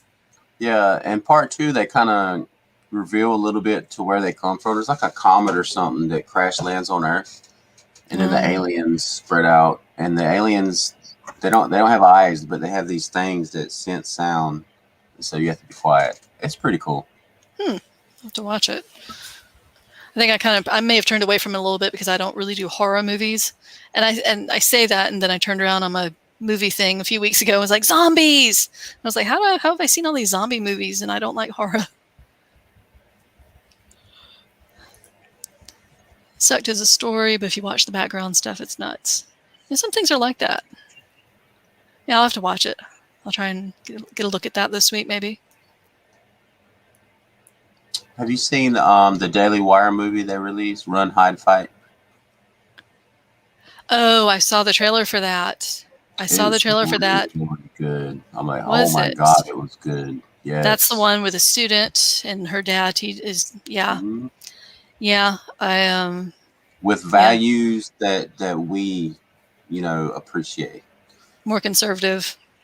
Yeah, I mean, the way they used to make movies, you didn't have to have like a message that was approved by the establishment. It was just, let's make a movie about how we think and feel about things, and that are practical. It's really good. If you get a chance to watch it, I don't know if they're going to release it on any other platform, but I didn't know that it had been released. I remember seeing the trailer for it, and I thought, oh, interesting. And I knew some people who worked for a school district, or were working at a school district, and I was telling about it, and they're like, oh, that's terrible. They shouldn't make that and put that out. They shouldn't be allowed to do that. I'm like, what do you mean they shouldn't be allowed? It's a movie. But I know. don't you hate when people say stuff like that? And I'm like, well, What do you mean? education is traditionally very liberal. So, and like I said, they were in, oh, they shouldn't make that. I'm like, okay, I'm going to quit talking to you now. I was excited to see a movie because it looked, It was good. I wish there's a way like I could just share it with everyone so they can watch it. You know what I mean? I got it because I have a subscription for Daily Wire, but I wish there's a way I could like record it and just give it to everyone to watch because it's a really good movie, and it's good for us culturally to watch things that speak to us as a people, as Americans. I agree. People who just believe in liberty, just believe in being an individual responsibility and all these, and being able to defend yourself, crying out loud. No, I agree. So far, Run, Hide, Fight is only available on the Daily Wire streaming service. Really? Huh. Mm. Explains why I haven't seen it. IMDb, so. Well, when I saw the trailer, I had just happened to see, I was looking at something else, and the next trailer came up real quick, and it was right behind whatever it was I just watched. And I was like, oh, what's this? And I thought, oh, no, not another school shooting thing. But it looked different. And it wasn't a cast that I was familiar with. Yeah. Well, good. Different. All right, guys. Let's see. Looking back through chat here.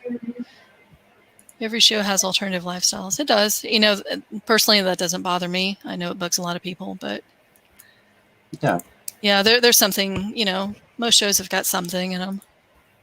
Per Holly weird. Oh, Clapton, is that who you saw, hun? Yes. That made a statement about, what did he say? He said that he's going to cancel a show at any venue that requires proof of vaccination. Nice. If he's doing a concert and they say you've got to show proof of vaccination to get in, he's canceling the show. Way to go, man. Way to go, Clapton. I was surprised. He was kind of bullied into getting the vaccine, and he had nerve problems before, and he couldn't play the guitar for 2 months after he got the vaccine. I bet that was torture for him, man. Oh, yeah. In my opinion, he's one of the best acoustic guitar players ever. He's extremely talented. Oh, yes. Man, for him not to be able to play the guitar, I bet he was, for that 2 months, he was like, am I ever going to be able to play the guitar again? You made me get this thing so I could do concerts, and now I can't even play the guitar? Man, I bet he was so pissed, and, good for him. Good on him. Yeah. I mean, I'm sure a lot of professional musicians, they usually play more than one instrument, but that's his. Yeah, man. That's him. That's what he's known for. So I'm sure maybe he could play something else, but that's not the same thing. Here, let me pick up this ukulele and, Play Tears of Heaven on the ukulele. Yeah. Yeah, exactly. Yeah, I was surprised, but I was like, awesome, that's great, because he's, such a heavy hitter in the musical industry. Maybe that'll give others the confidence to stand up and say no. Yeah. That's a violation of human rights to try and mandate and force people to get it. That's my position. Are the powers that be, bringing on the apocalypse? I don't think so. I think there's a whole lot of crap going on. Honestly, I don't. I think there's a whole lot of shit going on, and I think it's going to continue. I am 47 years old. I don't know if I will see anything happen in my lifetime. Wait, you're how old? I am 37 years old, and that's what I heard. Yeah, no, I don't care about age. That doesn't bother me. No, I say that to prove a point of, like, I've reached this point in my life. Based on your picture, you look great, sis. Well, thank you. Did my hair and makeup today. Yeah. Mr. Sandwich, dude, come on. That's an accurate picture. That's recent. I took that before we came on. Oh, really? That's a real look in our house. No, I say my age, not be like, I'm X number of years old. That was awesome, brother. That's like me with the dolls.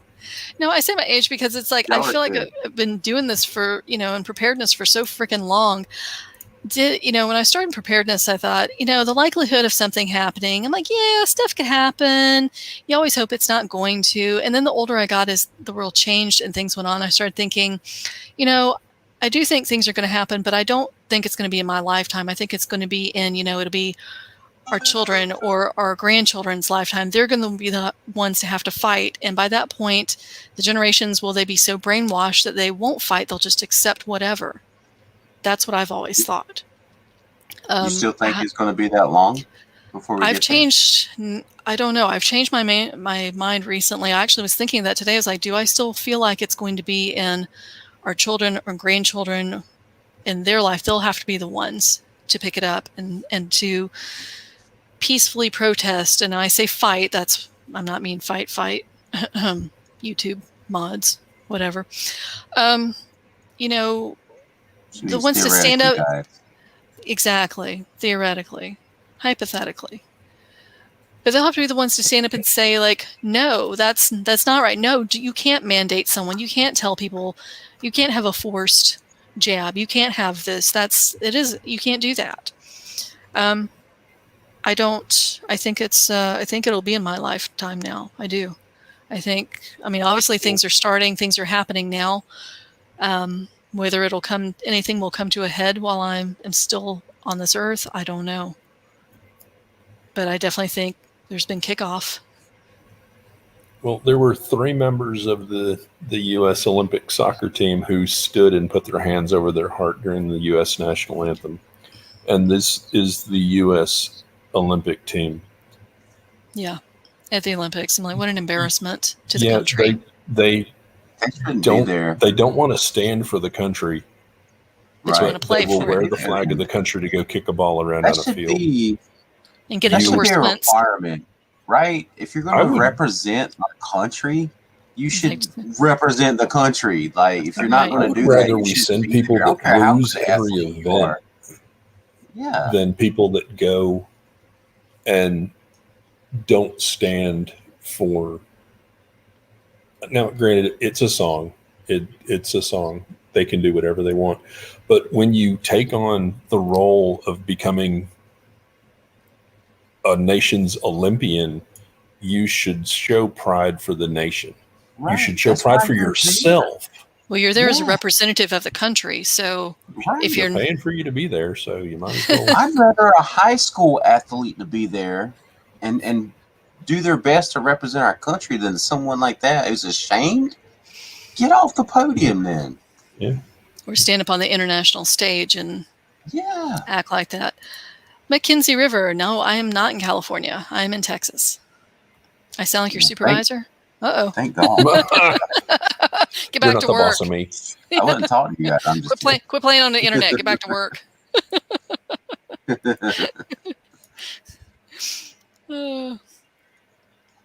Yeah, I'm not watching the Olympics right now. I know it started. I know some of the opening ceremony. I do watch the opening ceremony, so I might watch just to see, because the opening ceremonies are usually pretty nice. They're really beautiful, So I will probably watch opening ceremonies, but as far as watching the athletes, no. More than likely, I will not be doing that.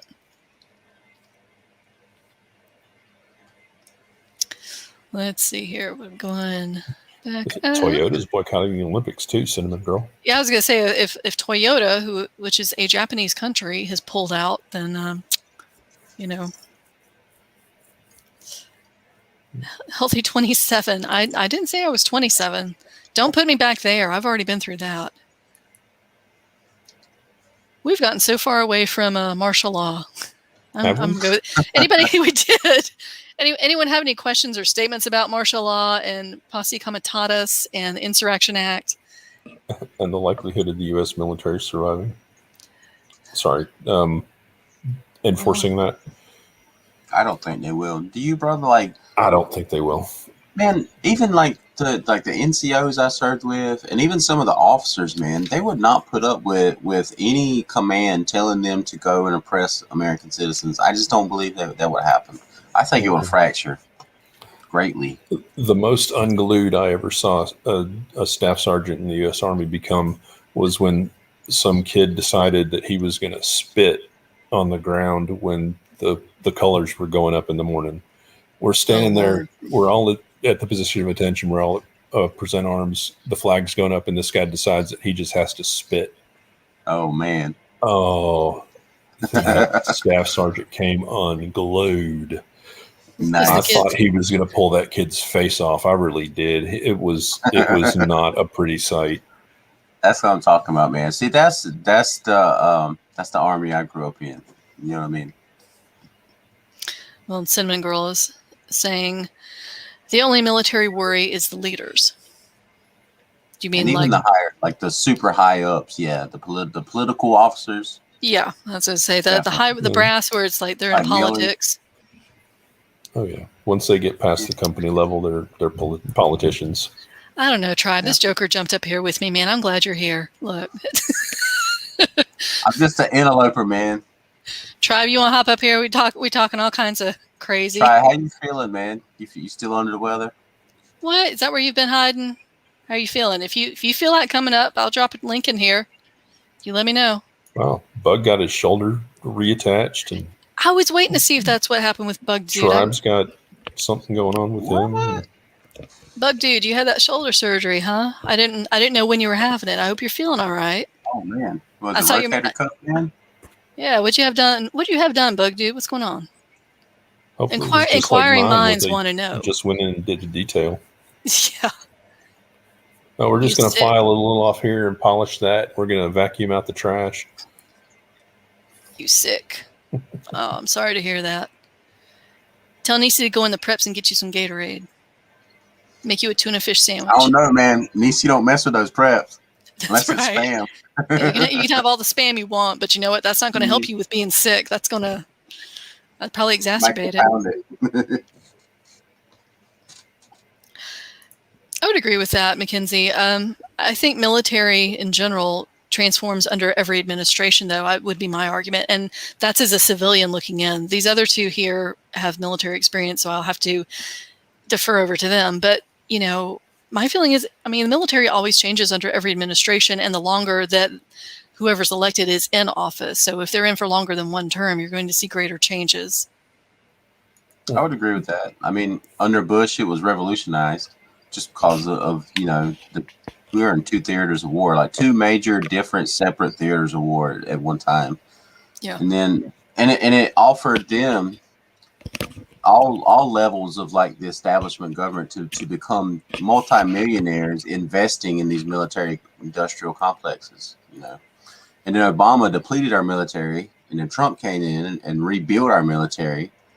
And now we see what's happening under Biden. I don't know. I don't even know how to classify what's going on with what they're doing with our military.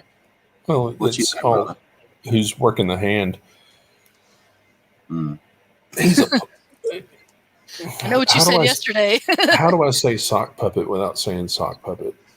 You just Because say, he is not the one running his own head. There is somebody with their hand making his jaw move. I hear well, that. I don't even think he understands what he's saying when he reads the teleprompter. He just reads it. no, he does. I He don't just think, reads what's up there. And I mean, that's become part of a lot of political cartoons is that teleprompter that's always there. And was it yesterday I saw? I was watching something. It was either this morning or yesterday.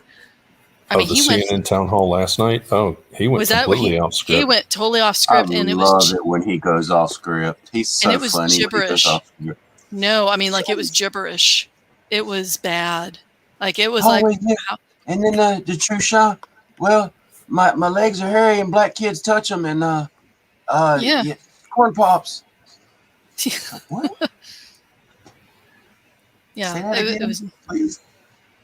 He called in that entire campaign from back in the primaries. He wasn't ever running a campaign. He was running a retirement tour.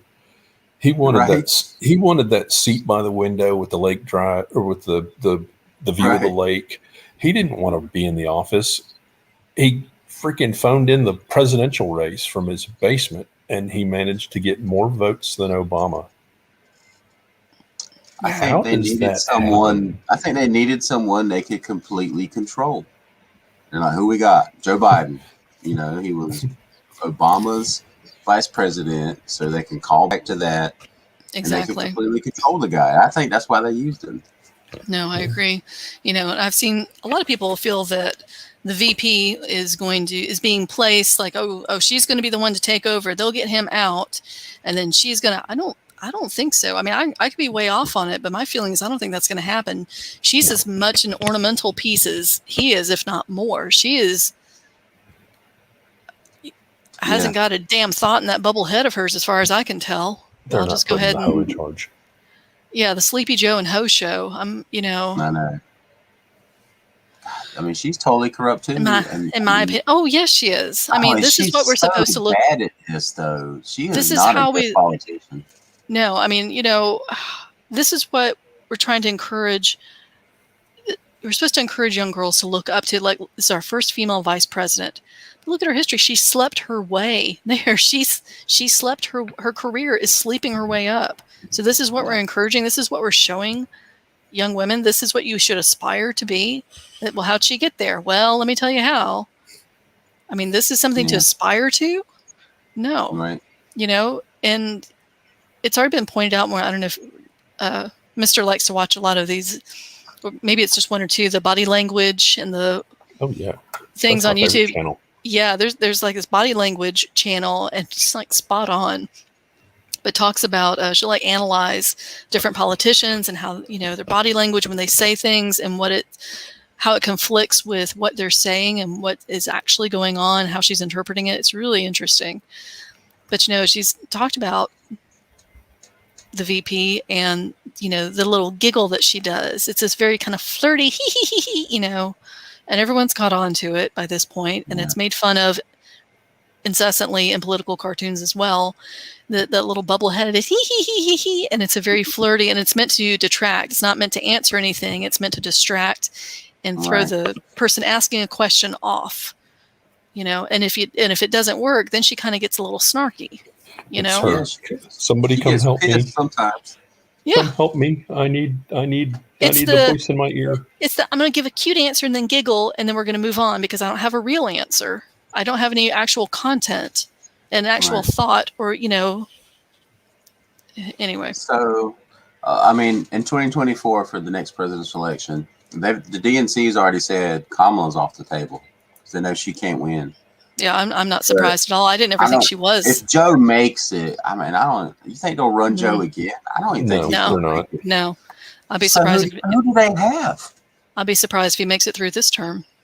I know, me too. But who do they have? They've got no one. Everyone's been discredited.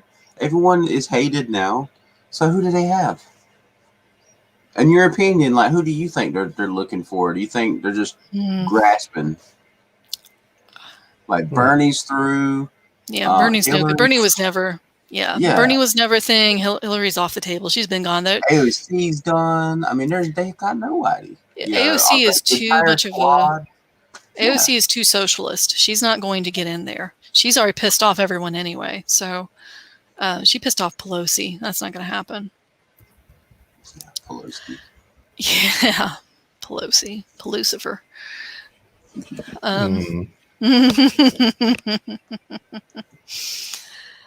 Yeah, Red October, how you doing?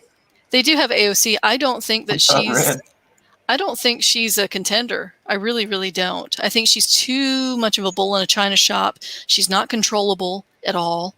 I think she's being kept on the sidelines as with the rest of the squad as distractors only. I don't think she's a serious candidate. Not at this point, anyway. What do you think?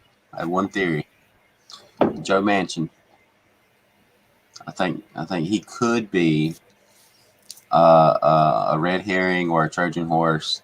That's why he's constantly voting against him, with the filibuster and whatnot. He's a Democrat. He's also in West Virginia, so he could just be doing that just to represent his state. But he could also be doing it so that he can foster a lot of the moderate Democratic vote and a lot of the independent vote because of the way he's acting right now. Firestina, I have thought of that as well. Oh, yeah? I have considered that as well. I don't trust anybody right now. I don't trust Ron DeSantis fully. If there would be something to happen or some kind of an event to be like, oh, we can't have an election, we've started some kind of a conflict, or I don't know. I think that's a possibility, Firestina. Personally. What if they know Trump's going to win? I don't know that he's going to run again.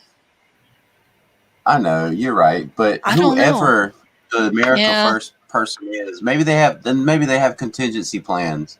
I think their main plan is to fix it, federalize voting so they can always cheat and win. But if that doesn't go through, and it doesn't look like it's going to happen for them before the 2022 midterm elections, where I think the America First are going to take the House and the Senate.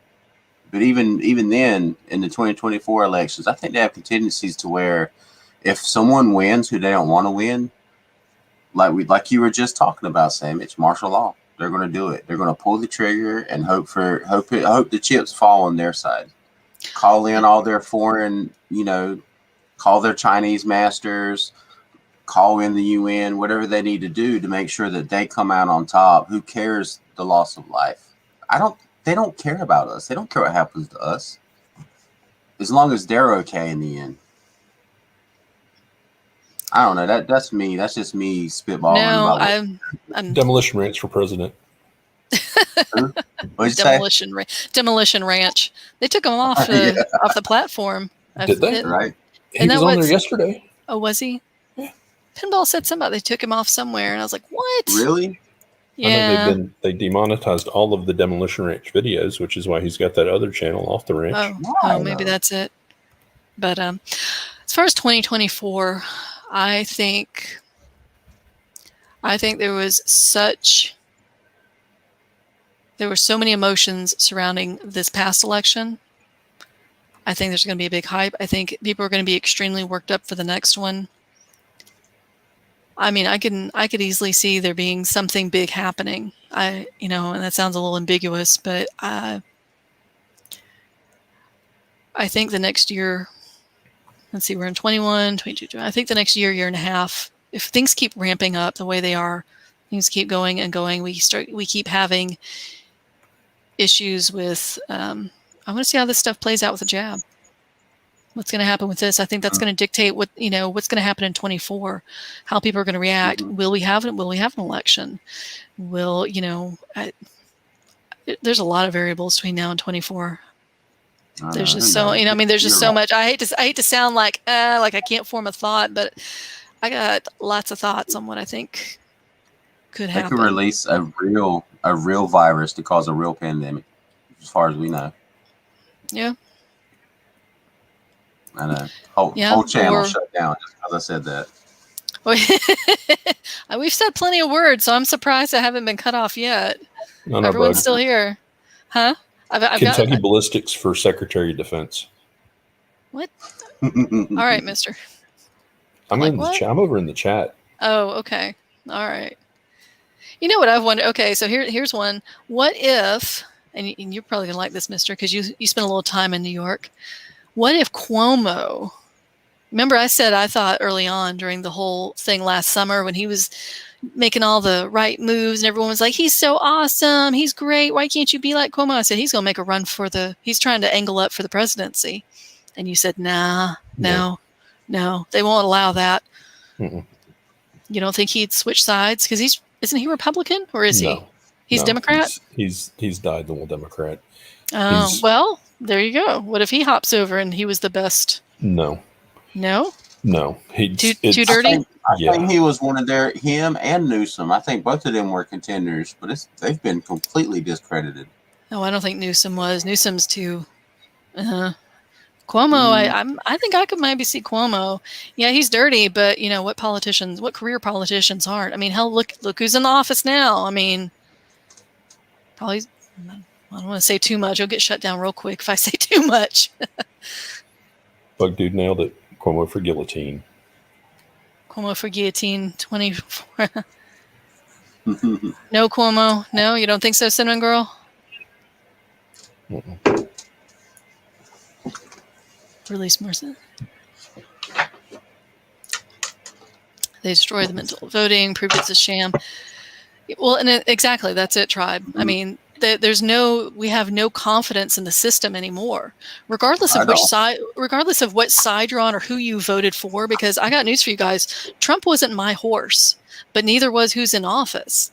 I'm libertarian, guys. I mean, neither one was mine. For what's Aleppo? You're right. Both times. That was the last time. Stop it. Stop it. You're not supposed to. Don't be sharing your secret voting information on here. I did for Spike. I just wrote in Jesus. Well, I mean, she wasn't going to get, Jo Jorgensen wasn't going to get in either. She was a little too out there, you know, even for some libertarians. But not all, so don't everybody come for me. But, you know, regardless of which side or who you're voting for, which party, no one has confidence in the system anymore. I mean, not after this last time. Exactly. So what's going to happen in 2024? That's why I think we're headed for societal collapse because what you just said. No one, like I don't have confidence in the system anymore. And I'm reading the chat too, and people are saying it don't matter, you know, who runs. They're going to put in office who they want to, just like Tribe just said. Pretty much.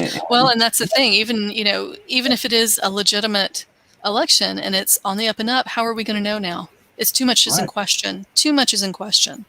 Everything will be questioned every time, like Mackenzie is saying here.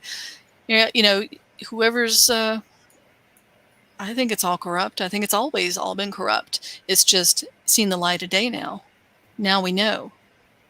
Mm-hmm. And then you got states like the great state of Texas, who is legislating their own laws away from the federal government. I think it's beautiful what Texas and Florida and Tennessee and South Carolina, all these other states are just making their own laws to protect their citizens from what the federal government's trying to do. Don't you think? I see that coming to a head also, especially in the elections. We see all these new election laws voting laws to preserve the elections on the state level. And so which is where they should be. Yeah. And don't you think they're pushing all this pandemic stuff like with the Delta variant so they can go back to the election laws of 2020 so they can try to cheat again? Mm-hmm. There's one of those Texas Dems that went to D.C. and she's been saying that Texas needs to change the law to allow wearing of masks when that's already what the law says. The Texas law says we're not going to require the mask, but you can wear it if you want. Yeah. We're not going to stop you from wearing it. You can wear whatever you want. We're going to tell you can. It's just like voter suppression. It's not voter suppression if they're making more voting hours, if they're allowing voting longer.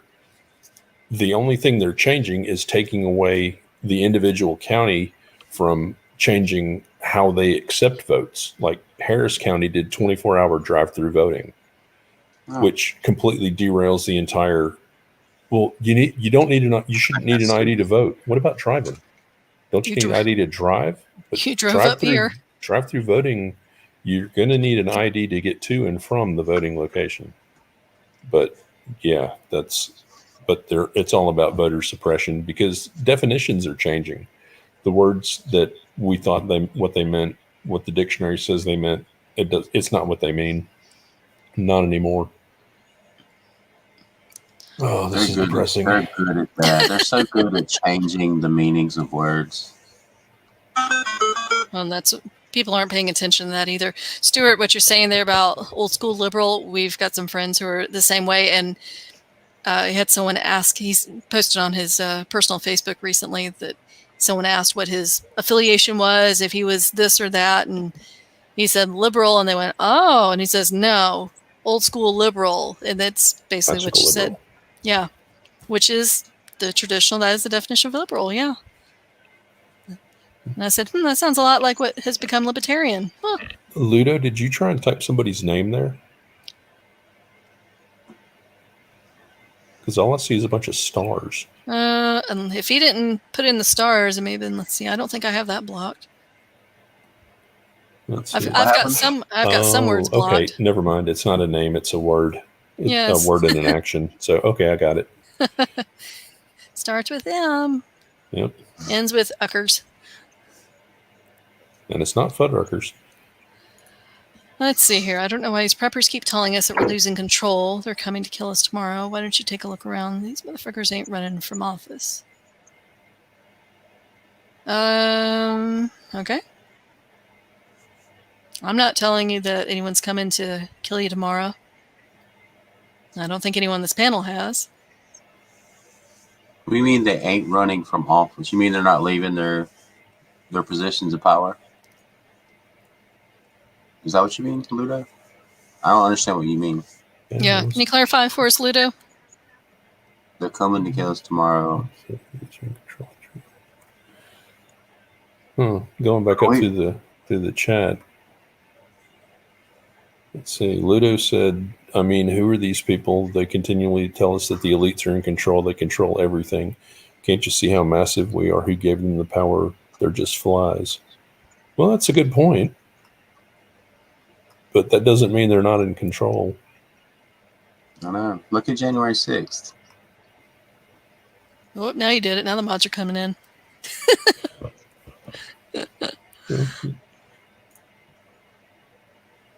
Of course they're in control. To an extent. You're right. They don't control our individual lives right now. They would love to. I think Sandwich hit on it earlier. That's a reduced amount of guns first, and extend their control. And that's what they're trying to do. I mean, the Capitol Police are setting up headquarters all over the country. Why? Why does the Capitol Police need to do that? It's not like we don't already have how many federal police agencies? 17. FBI, ATF, DEA. There are 17 federal law enforcement agencies. Does that count all the agencies that have 1811s, armed special agents, armed investigators? Because that's every single federal agency. Yeah, the IRS, Department of Agriculture, the U.S. Postal Service. I mean, isn't it crazy? Library of Congress has a position for armed investigator. Mm-hmm. Library of Congress. Why do they need a criminal investigator? Watch out for Someone the library. Didn't return their book, man. Someone didn't return their library. I was just about to say that. I'm like, somebody's going to pay that overdue fine. We got to fund this department. They got to keep Nick Cage out. Remember the episode of Seinfeld where he didn't return his book from high school and they had the library investigator? Yes. Yeah, that's. I guess it's a real thing. Federalized control in local areas, maybe. Yeah, federal policing. That's what the whole defund the police movement's about. Trying to federalize our police forces. Yeah. Every time I hear something more about Capitol Police, I'm like, sounds like all I think in my head is this sounds like the beginning of, well, let's see, how many stories? But I hear Capitol Police, and I'm like, this is sounding like federal police. This is sounding like Department of Thought Crime. This is sounding like every story that I've ever read. Hunger Games. Mm-hmm. Yeah. Yeah. Exactly. But like I just sent to Bug, it's not going to be Gestapo. There's not going to be anything secret about it. It's No. just going to be straight up federal police. Yeah. Yeah.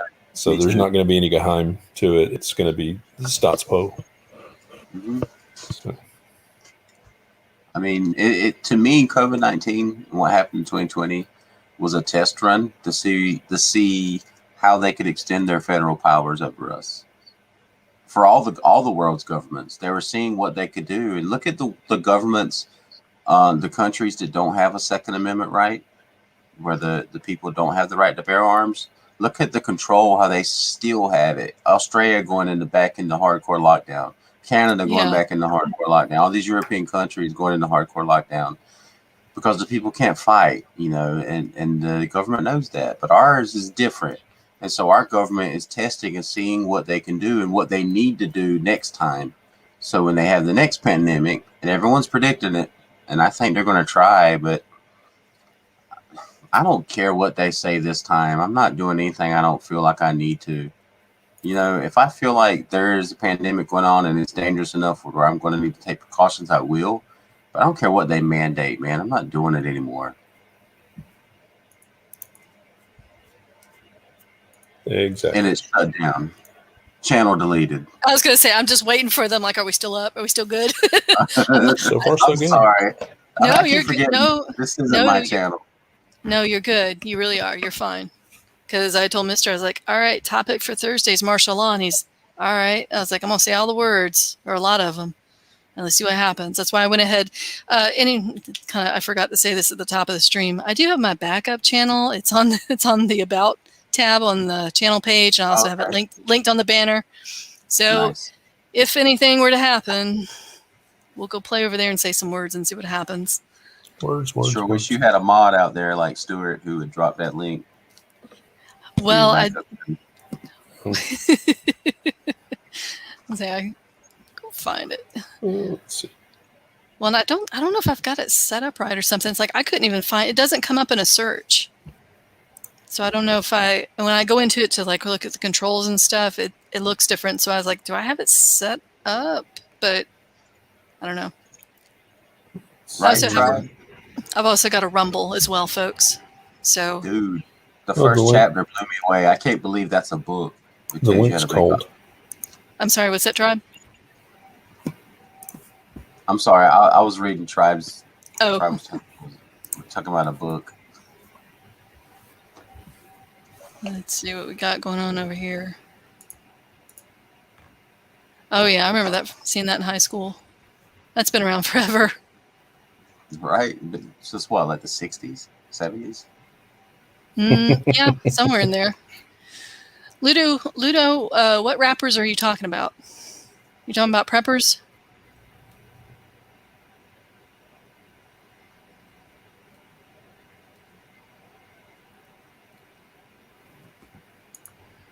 Newsom has ties to Big Lucy.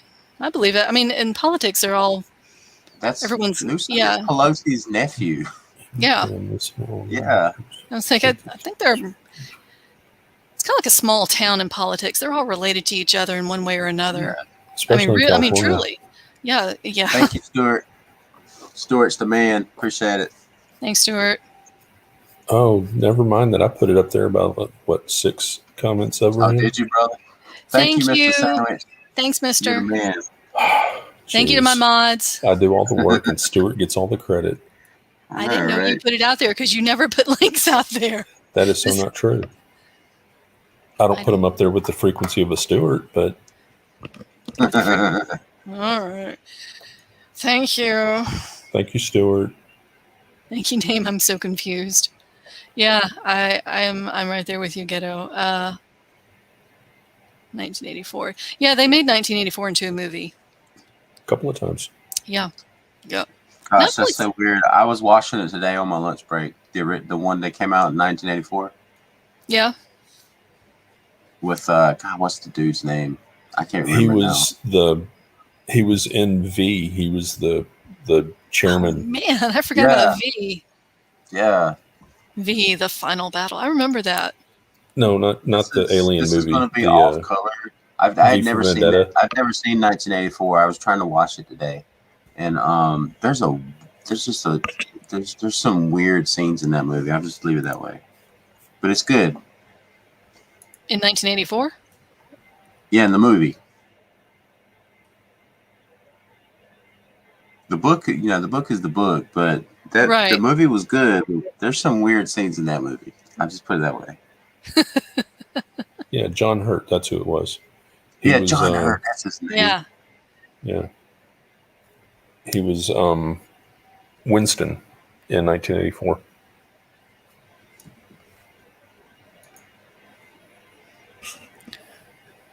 Scripted sandwich to handle. Well, thank you, Bug. And he was also Chairman Sutler in V for Vendetta. Oh, yeah, okay. Now I'm following you. When you said V, I'm thinking, oh yeah, V the final, because we're old, and I went, oh yeah, I remember that miniseries, and then they made the movie, and never mind. I'm just going back over here with my walker and take my Geritol. Creaky, creaky.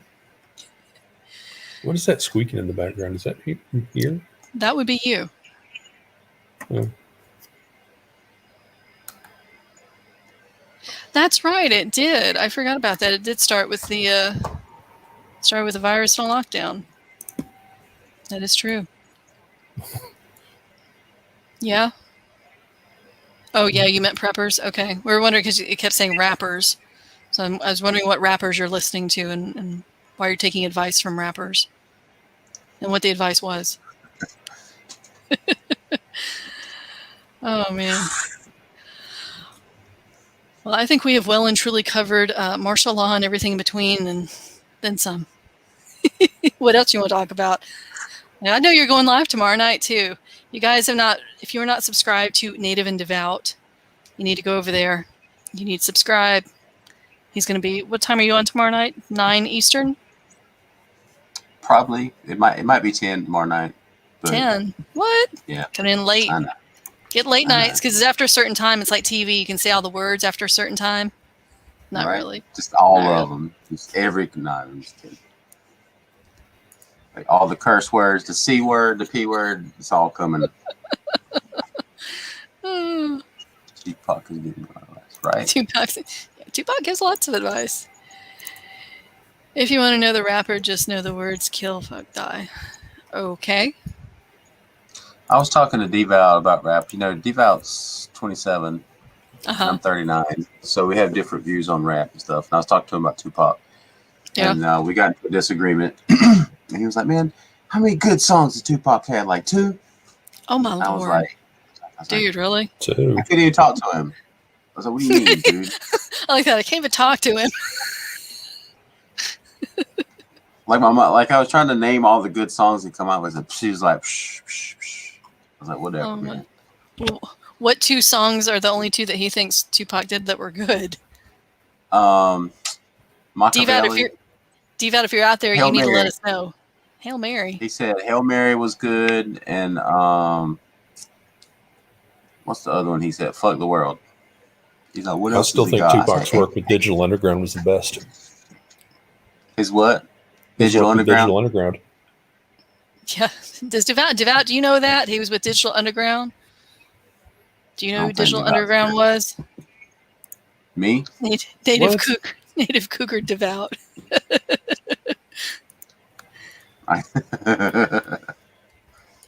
We get into some good discussions, me and that guy. That's okay, Ludo. Me too.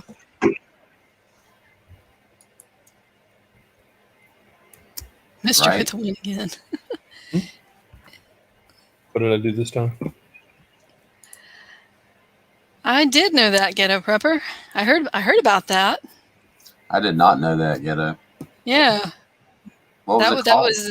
That was the rumor that was going around when it happened. They took him out because he had created a political party. I know.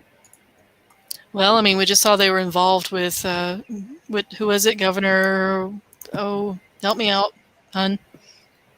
Huh? The FBI was just planning who's kidnapping the Minnesota. Whitmer. Whitmer, Yeah, thank you. Whitmer. I was going to say Whitman. I'm like, that's not it. Whitmer. With Whitmer's. Wow, Klingon talking about Star Trek Voyager over here. What? Yeah. The first the first black Vulcan on TV. You go get her. There's a link for you. Don't click on it yet. Wait till we're done, because if you click on it, it'll take you out. So, but yeah, the FBI right now is reminding me back of all the talk about militias back in the 90s, where the joke was, hey, Tom over there, he's FBI, and Bill, he's ATF, and Dave, he's state police, and Mike, he's one of those other Fed agencies. The only two people here that ain't Feds is me and Stan over here, and I ain't too sure about Stan.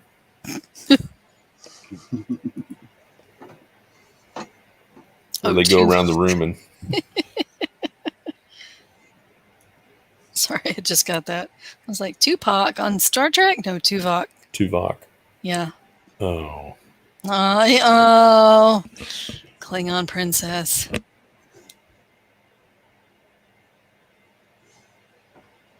Well, that would be a reference that she would make. Well, and I understood it, so, you know. I'm a Trekkie myself, Klingon princess. I was never that big on Star Wars. Sorry, everyone. I know everyone. Star Trek is awesome. Star Wars it's okay. It's all right. Tuvok was on the one with Janeway, right? Yeah, Captain Janeway always trying to land the damn ship. Voyager, Discovery, whichever one that was, something like that. Tired of Janeway. It was all right. All right, guys. Anything else we want to talk about? We're over 2 hours. I think we've covered everything. Not that I'm trying to cut anybody off, but if we still want to talk, I'm good with talking. But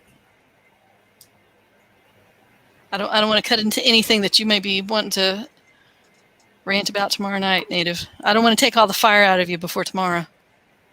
It's too late. I'm canceling the live. Oh, wrong. Whatever. People will be so upset. I'm gonna tell everyone. I'm gonna go live and say, if you want to know what I was gonna talk about, go and watch Lucky Day Preparedness. You get it all. Go watch Sandwich for 2 hours and go watch the Sandwich. Well, yeah.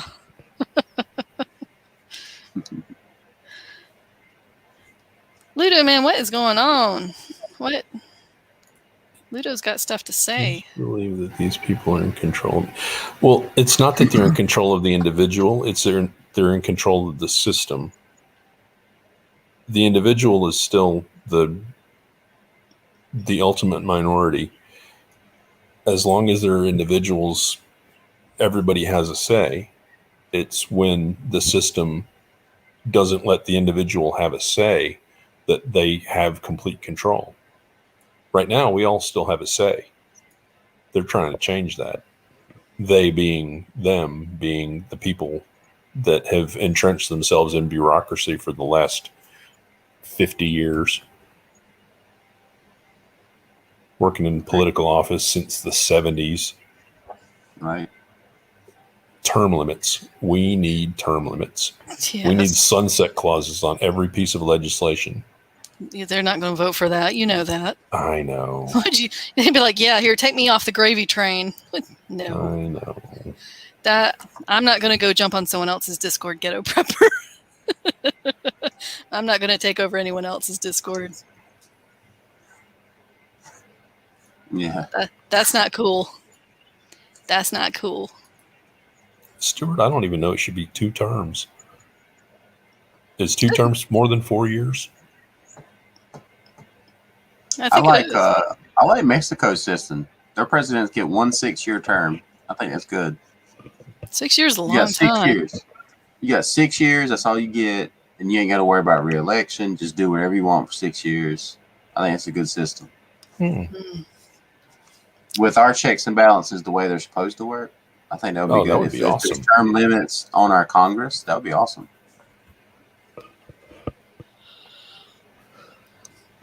I don't know. Somehow everyone's like, well, I take that back, because it used to be, 4 years isn't enough to do a lot. But look what Trump did in 4 years. A lot of stuff in 4 years. Yeah, I was supposed to say, like him or hate him, the guy did a lot in 4 years.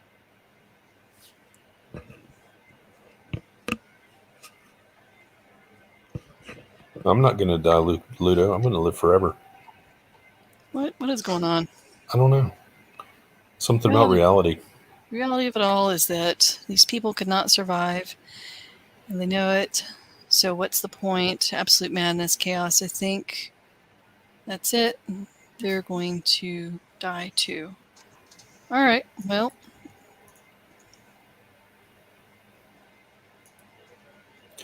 There we go. There's a solution. Right? Yeah, the Congressional Millionaires Club with over 200 members. For real. There's man. only 536 of them. I think the states can do a pretty good job of running themselves. All we need is some way to control the borders and have a military. Yeah, have a military, and so that commerce can go, be interstate as well. But to have the federal government involved in every aspect of our lives, no, we don't need that at all. No, I would agree. It's like states can pretty much maintain themselves and take care of themselves. Right. And really that's how it's supposed to be, isn't it? I mean, am I lost my brains here? Should the states not be self-managing and taking care of themselves, and the Fed is just kind of an oversee just to make, borders, military, make sure everything stays at peace? And you've got duplicates at every office from the city level all the way up to federal level. Like there's city departments of environmental quality, there's state level EPAs, there's federal EPA. Do we really need that many people trying to protect the environment when there's so many people that are already volunteering to do that? Yes, we do. We need more people, more government. His head just exploded in the living room. We need to double the amount of federal agencies, right? Yes, we need more government. More is better. Centralize everything. Ludo, I do not have thousands of subscribers. I don't know what channel you're looking at, but okay, I'm not sure. Ludo, not sure what's going on, man. You're not going anywhere. I wish I had thousands of subscribers. Why would they get rid of you? I listen to people day long. They have thousands. You listen to people like me all day long who have subscribed. Well, I don't have thousands of subscribers. If you know thousands who'd like to subscribe, please tell them to come over and share, and subscribe. Be sure to comment and click the bell icon so you'll be notified when I go live and when I upload new content. Dove, they lost me when they kept changing the cast between the movies. I liked the movies all individually on their own, but when the main characters would change actors and actresses between the movies, I was kind of like, I can't keep track of this. Who is she supposed to be now? I hate when movies do that. I hate when they do that. That's never a good thing.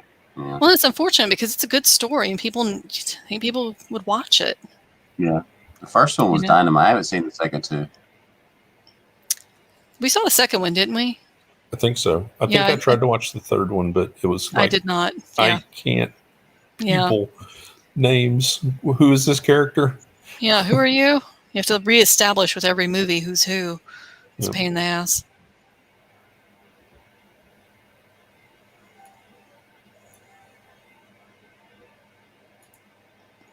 Oh, I'm sorry, Lou. We were talking about a movie.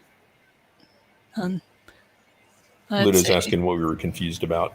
Oh, okay. Well, there's a delay. Remember, there's the delay from when we speak, and then they hear us, and then people type a response, and it comes back. So there's the delay in here. Oh, yeah. 7 So seconds. Prepper Tribe is saying should be 5 sections: Northwest, NWES, and Mid, group of states. Okay, so the U.S., you're saying split up the U.S. We'll be North Korea in the long run. So you're saying you're for balkanization? Is that what you're saying? Let's just go ahead and split up? I think we're headed there anyway. I really do. I wouldn't be surprised. I mean, on a basic level, we're already kind of heading there. You got like your state's heading there, my state's heading there, Florida's doing their thing. I think we're headed. Look what California's doing. Yeah, they were trying to split into the state of Jefferson and the Republic of California and something else. Yeah, nice girl. I think on a basic level, we're all there as Americans. someone else in the chat said it. We're pretty much split down the middle on our beliefs. And I don't see us coming all together. I just don't see the middle ground here.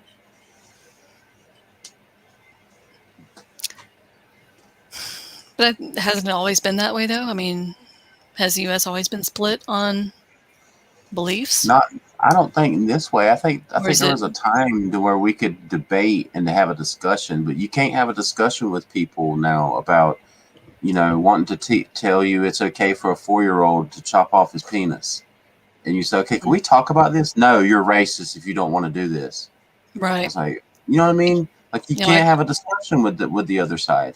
You can't have a respectful discussion with somebody. You can't agree that it's okay to disagree, and that's part of respect, is saying we don't have to agree, but we can still respect each other, and we can still go to the barbecue and go to work together. And all these parents standing up to their school boards and saying, "Hey, stop teaching my kid it's okay for him to not want to have his penis," and they're like, "No, you're just racist." They completely blow them off and call them all these words and dox them. And you can't, I don't see where the middle ground is in this when people are willing to do that and tell us parents we don't have the right to tell them how to teach our kids.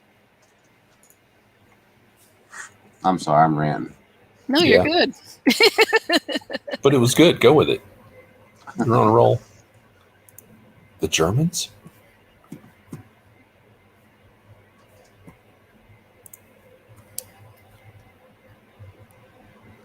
Oh, okay. Yeah. Let's see. States are so different. Something's got to give. Cities owning the country. Lands will continue to go. It's so messed up. Yeah.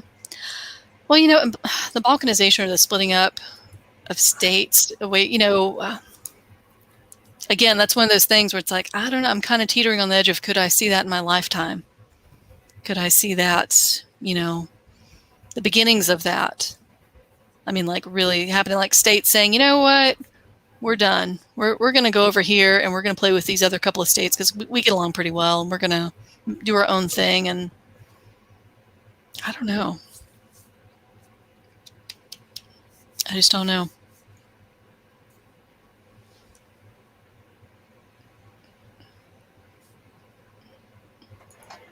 Yeah, still. Oh, there you are. Okay, you froze up. I was like, "Uh-oh, what happened?" I was about to say, "Shit, did we lose it?" Nope, we're here. My internet does that from time to time. Well, no, it's you went silent, and so did Mister. And I was like, "Uh-oh, okay. They got us. They got it. They didn't. We're still here." They're on to us. They're on to us. Probably. I keep seeing the numbers going up, and then it drops out, and then it goes back up. Yeah. Up and away. Well, the real test will be if this stays up after we're done. So, but yeah. All right, guys. I'm going to say 7 more minutes, 5 to 7 more minutes. Then I'm going to call it because that's about 2.5 hours. Hey, Stuart, you be safe. Thanks, Stuart. You have a good night. Stuart. Love you, brother. All right. Anybody in chat? You got anything on your mind before we wrap it up for this evening? And again, don't forget Prepper Tribe. Hello, Prepper Tribe. I looked at Tribe as I threw that up on the screen. Don't forget Prepper Tribe, but also don't forget Native and Devout. Go over and check his channel out. That's a good one, Tribe. I forget who it was I talked to about this not too long ago. I read a book about this. Not even if the South would have won, but just if the South would have succeeded successfully, and there would have been 2 nation states, and then you fast forward to World War I or World War II, what would have happened? Like, we wouldn't have been a unified United States of America, completely industrialized with a powerful military. How would World War I and World War II have gone? I mean, it was a good point to make. What inventions would not have been invented because there was no unified United States of America? I mean, it's a crazy question. Were those the books by Harry Turtledove? Yeah, that might it might be, brother. It might be. There were good questions. It was good to postulate on. I mean, how can we know? But it was a good point. You don't know that those. I mean, the North or the South might have been a powerful nation state, or there might have been a civil war 50 years down the road. Who knows what would have happened? I don't think there would have been 2 nation states. I think there would have been several smaller nation states. Yeah. I don't think there would have been a North and a South. Good point. Yeah, I'd forgotten about those books. I've heard about that a while back. I think the first one was Guns of the South, where time travelers brought AK-47s to the Confederacy. Oh, Yes. let's see here. Yes. Harry Turtledove. Yep, that's the guy.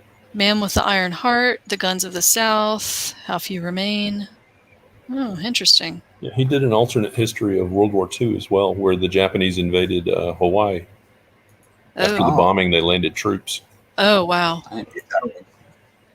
I'm going to look that one up, brother. You know, that was actually something, not to like go off on another tangent there, because I'll do that with World War II stuff. You know, that was something that was always, people wondered, why didn't they try and do that? Why didn't they try a landing after they bombed the harbor? Because they could have done it. They were stretched too thin. Yeah. If they could have pulled a division or two out of China, they would have done it. Yeah. But anyway, yeah. Didn't have enough ships. Let's see here. Let me check Heck, out. When we started the war, we didn't have enough ships. No, we didn't. Ghetto Prepper. Okay, let me scroll up, see what you got here. What you got? Hold on, Doggie's out. Be right back. Yep.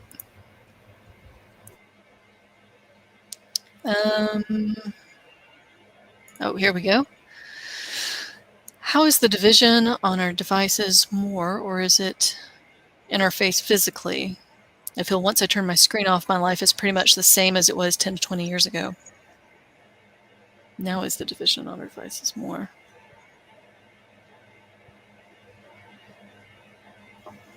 That's it. You know what? That's a good point. And a lot of times, like when I leave like YouTube or whatever, and go out into the world, I don't see this as much. But that's just where I am, and I've wondered: is it more geographical, the division? Because here in the Carolinas, I go out, I don't really see a lot of this. A lot of the division, like there's no big Antifa or BLM movement in my general area. There never has been. Every once in a while there'll be like a protest or something, but it's not burning down cities or any of that stuff. So that's a good question. I think a lot of it is on the screens. The problem is in our society now, I mean, this is the public forum now. This is the major news outlet now. What we're doing here and on Facebook and Twitter and all these other technological outlets. The mainstream media is dying. They're almost dead. I mean, they really are. But that's a good question, man. My opinion, I've said it and I'll probably keep saying it. Mainstream media has turned into state-sponsored media. I mean, when they're in there softballing questions to the administration because they're not allowed to ask anything else, they have to submit questions ahead of time for approval. You know, and to a certain extent, that's probably always been the case. So they, you know, in some instances, but I don't think never more so than now. It's so blatant. Yeah. Yes, the news. Yes, all of the news that we're getting is through our devices.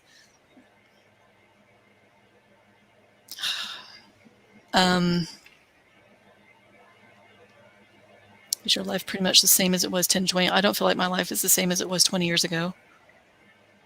I don't. I mean, I really don't. I really, really don't. Technology is everywhere.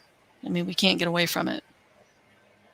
But that's just us. I don't know what, you know, if at your home, it's different. You know, if you just have your one device, you turn it off, put it away, and that's it. That's great. But it's definitely not like that in our home, you know.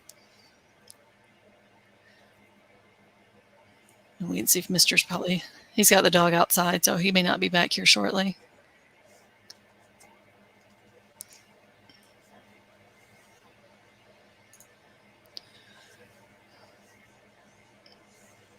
Well, yeah, definitely you're going to see the surroundings differently through your screens than on your screens.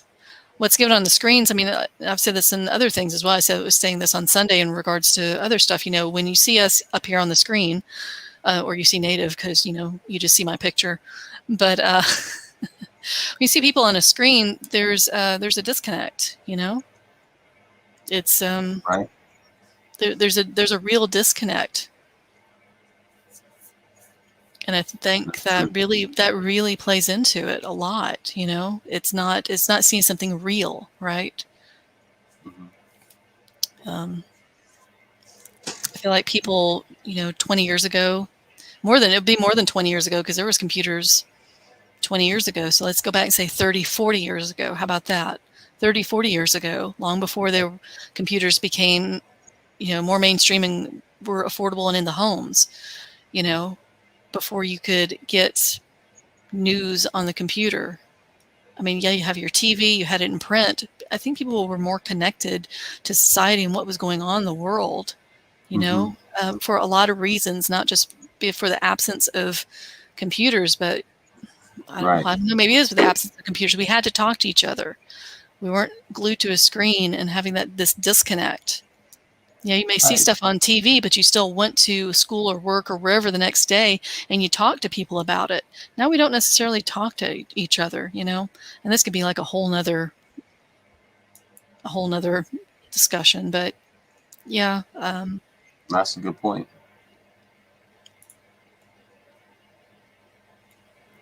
Let's see here. Scroll down.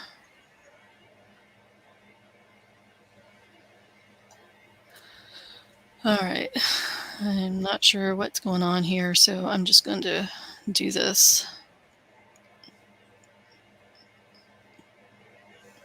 Ludo, I'm not sure what's going on, man, but you got to go. What you talked about, dude? Yeah, well, some of it was okay, and now I'm like, what are you talking about holding people under the water? Or no, you got to go.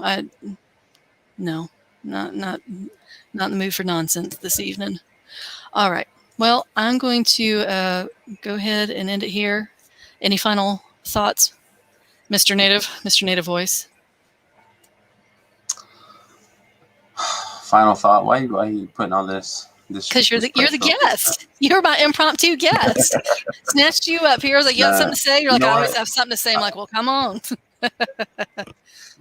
You know what? I mean, I think the war that we're in the middle of right now is cultural, and it is pretty much, it's an information war right now.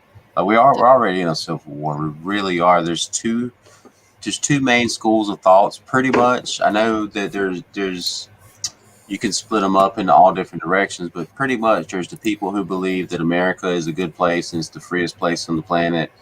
It has problems, yes, but we believe that we can fix the problems through the process that's been set up, And then there's the other school of thought that thinks, no, America's a bad place. All the systems are bad. We need to tear everything down and go to a brand new thing or whatever. I think that school of thought is just pretty much being used and imposed by the establishment politicians who want to keep themselves in power and control us.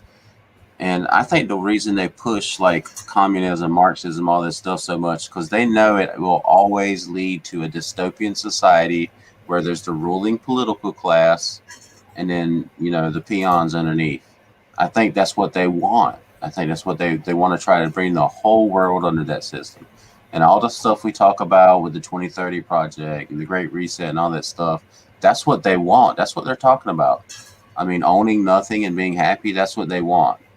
The model of China and all this stuff, that's what they want. I think that's what we're fighting against. And that's what my lives has been about pretty much so far. It's not about us going out and, being revolutionaries and burning down federal buildings. It's about us preparing for what it's already happening. For the changes that are trying to be made. Yeah, it's pushing back against that and being ready for whatever the establishment politicians have in store for us. We've already seen they've been planning stuff for a long time. Oh yeah. And we've seen what happened in the last election. We've seen how they've handled this pandemic and how they used it to grab power, and they don't want to let that power go. And we see how they're trying to federalize voting, and they're trying to federalize policing, and they're trying to extend their power, just like Mr. was saying. They're trying to take away as many guns as they can, and they're trying to establish as much power as they can. I think he hit the nail on the head. Oh, definitely. Yeah. I mean, if you can disarm the populace, you can do whatever you want. Absolutely. That's Look what's exactly going it's on in like. Canada. Yeah. Yeah. Oh, yeah. Canada, Australia. That's what Homestead Oz was saying earlier this week was, she Right. said people were saying, but you're Australians. Why don't you fight back? Because you forget what happened in the 90s. They were disarmed. They Yeah. can't. There is no. I mean, they can, but it's not like what we're thinking. We are probably the U.S. is probably. I think we're the only armed country where citizens have We are. this kind of freedom, and that's what we need to hang on to. So again, a whole could 100%. go off for another hour or two on that. But Mr. You back? Right. Yeah. All right. Parting thoughts.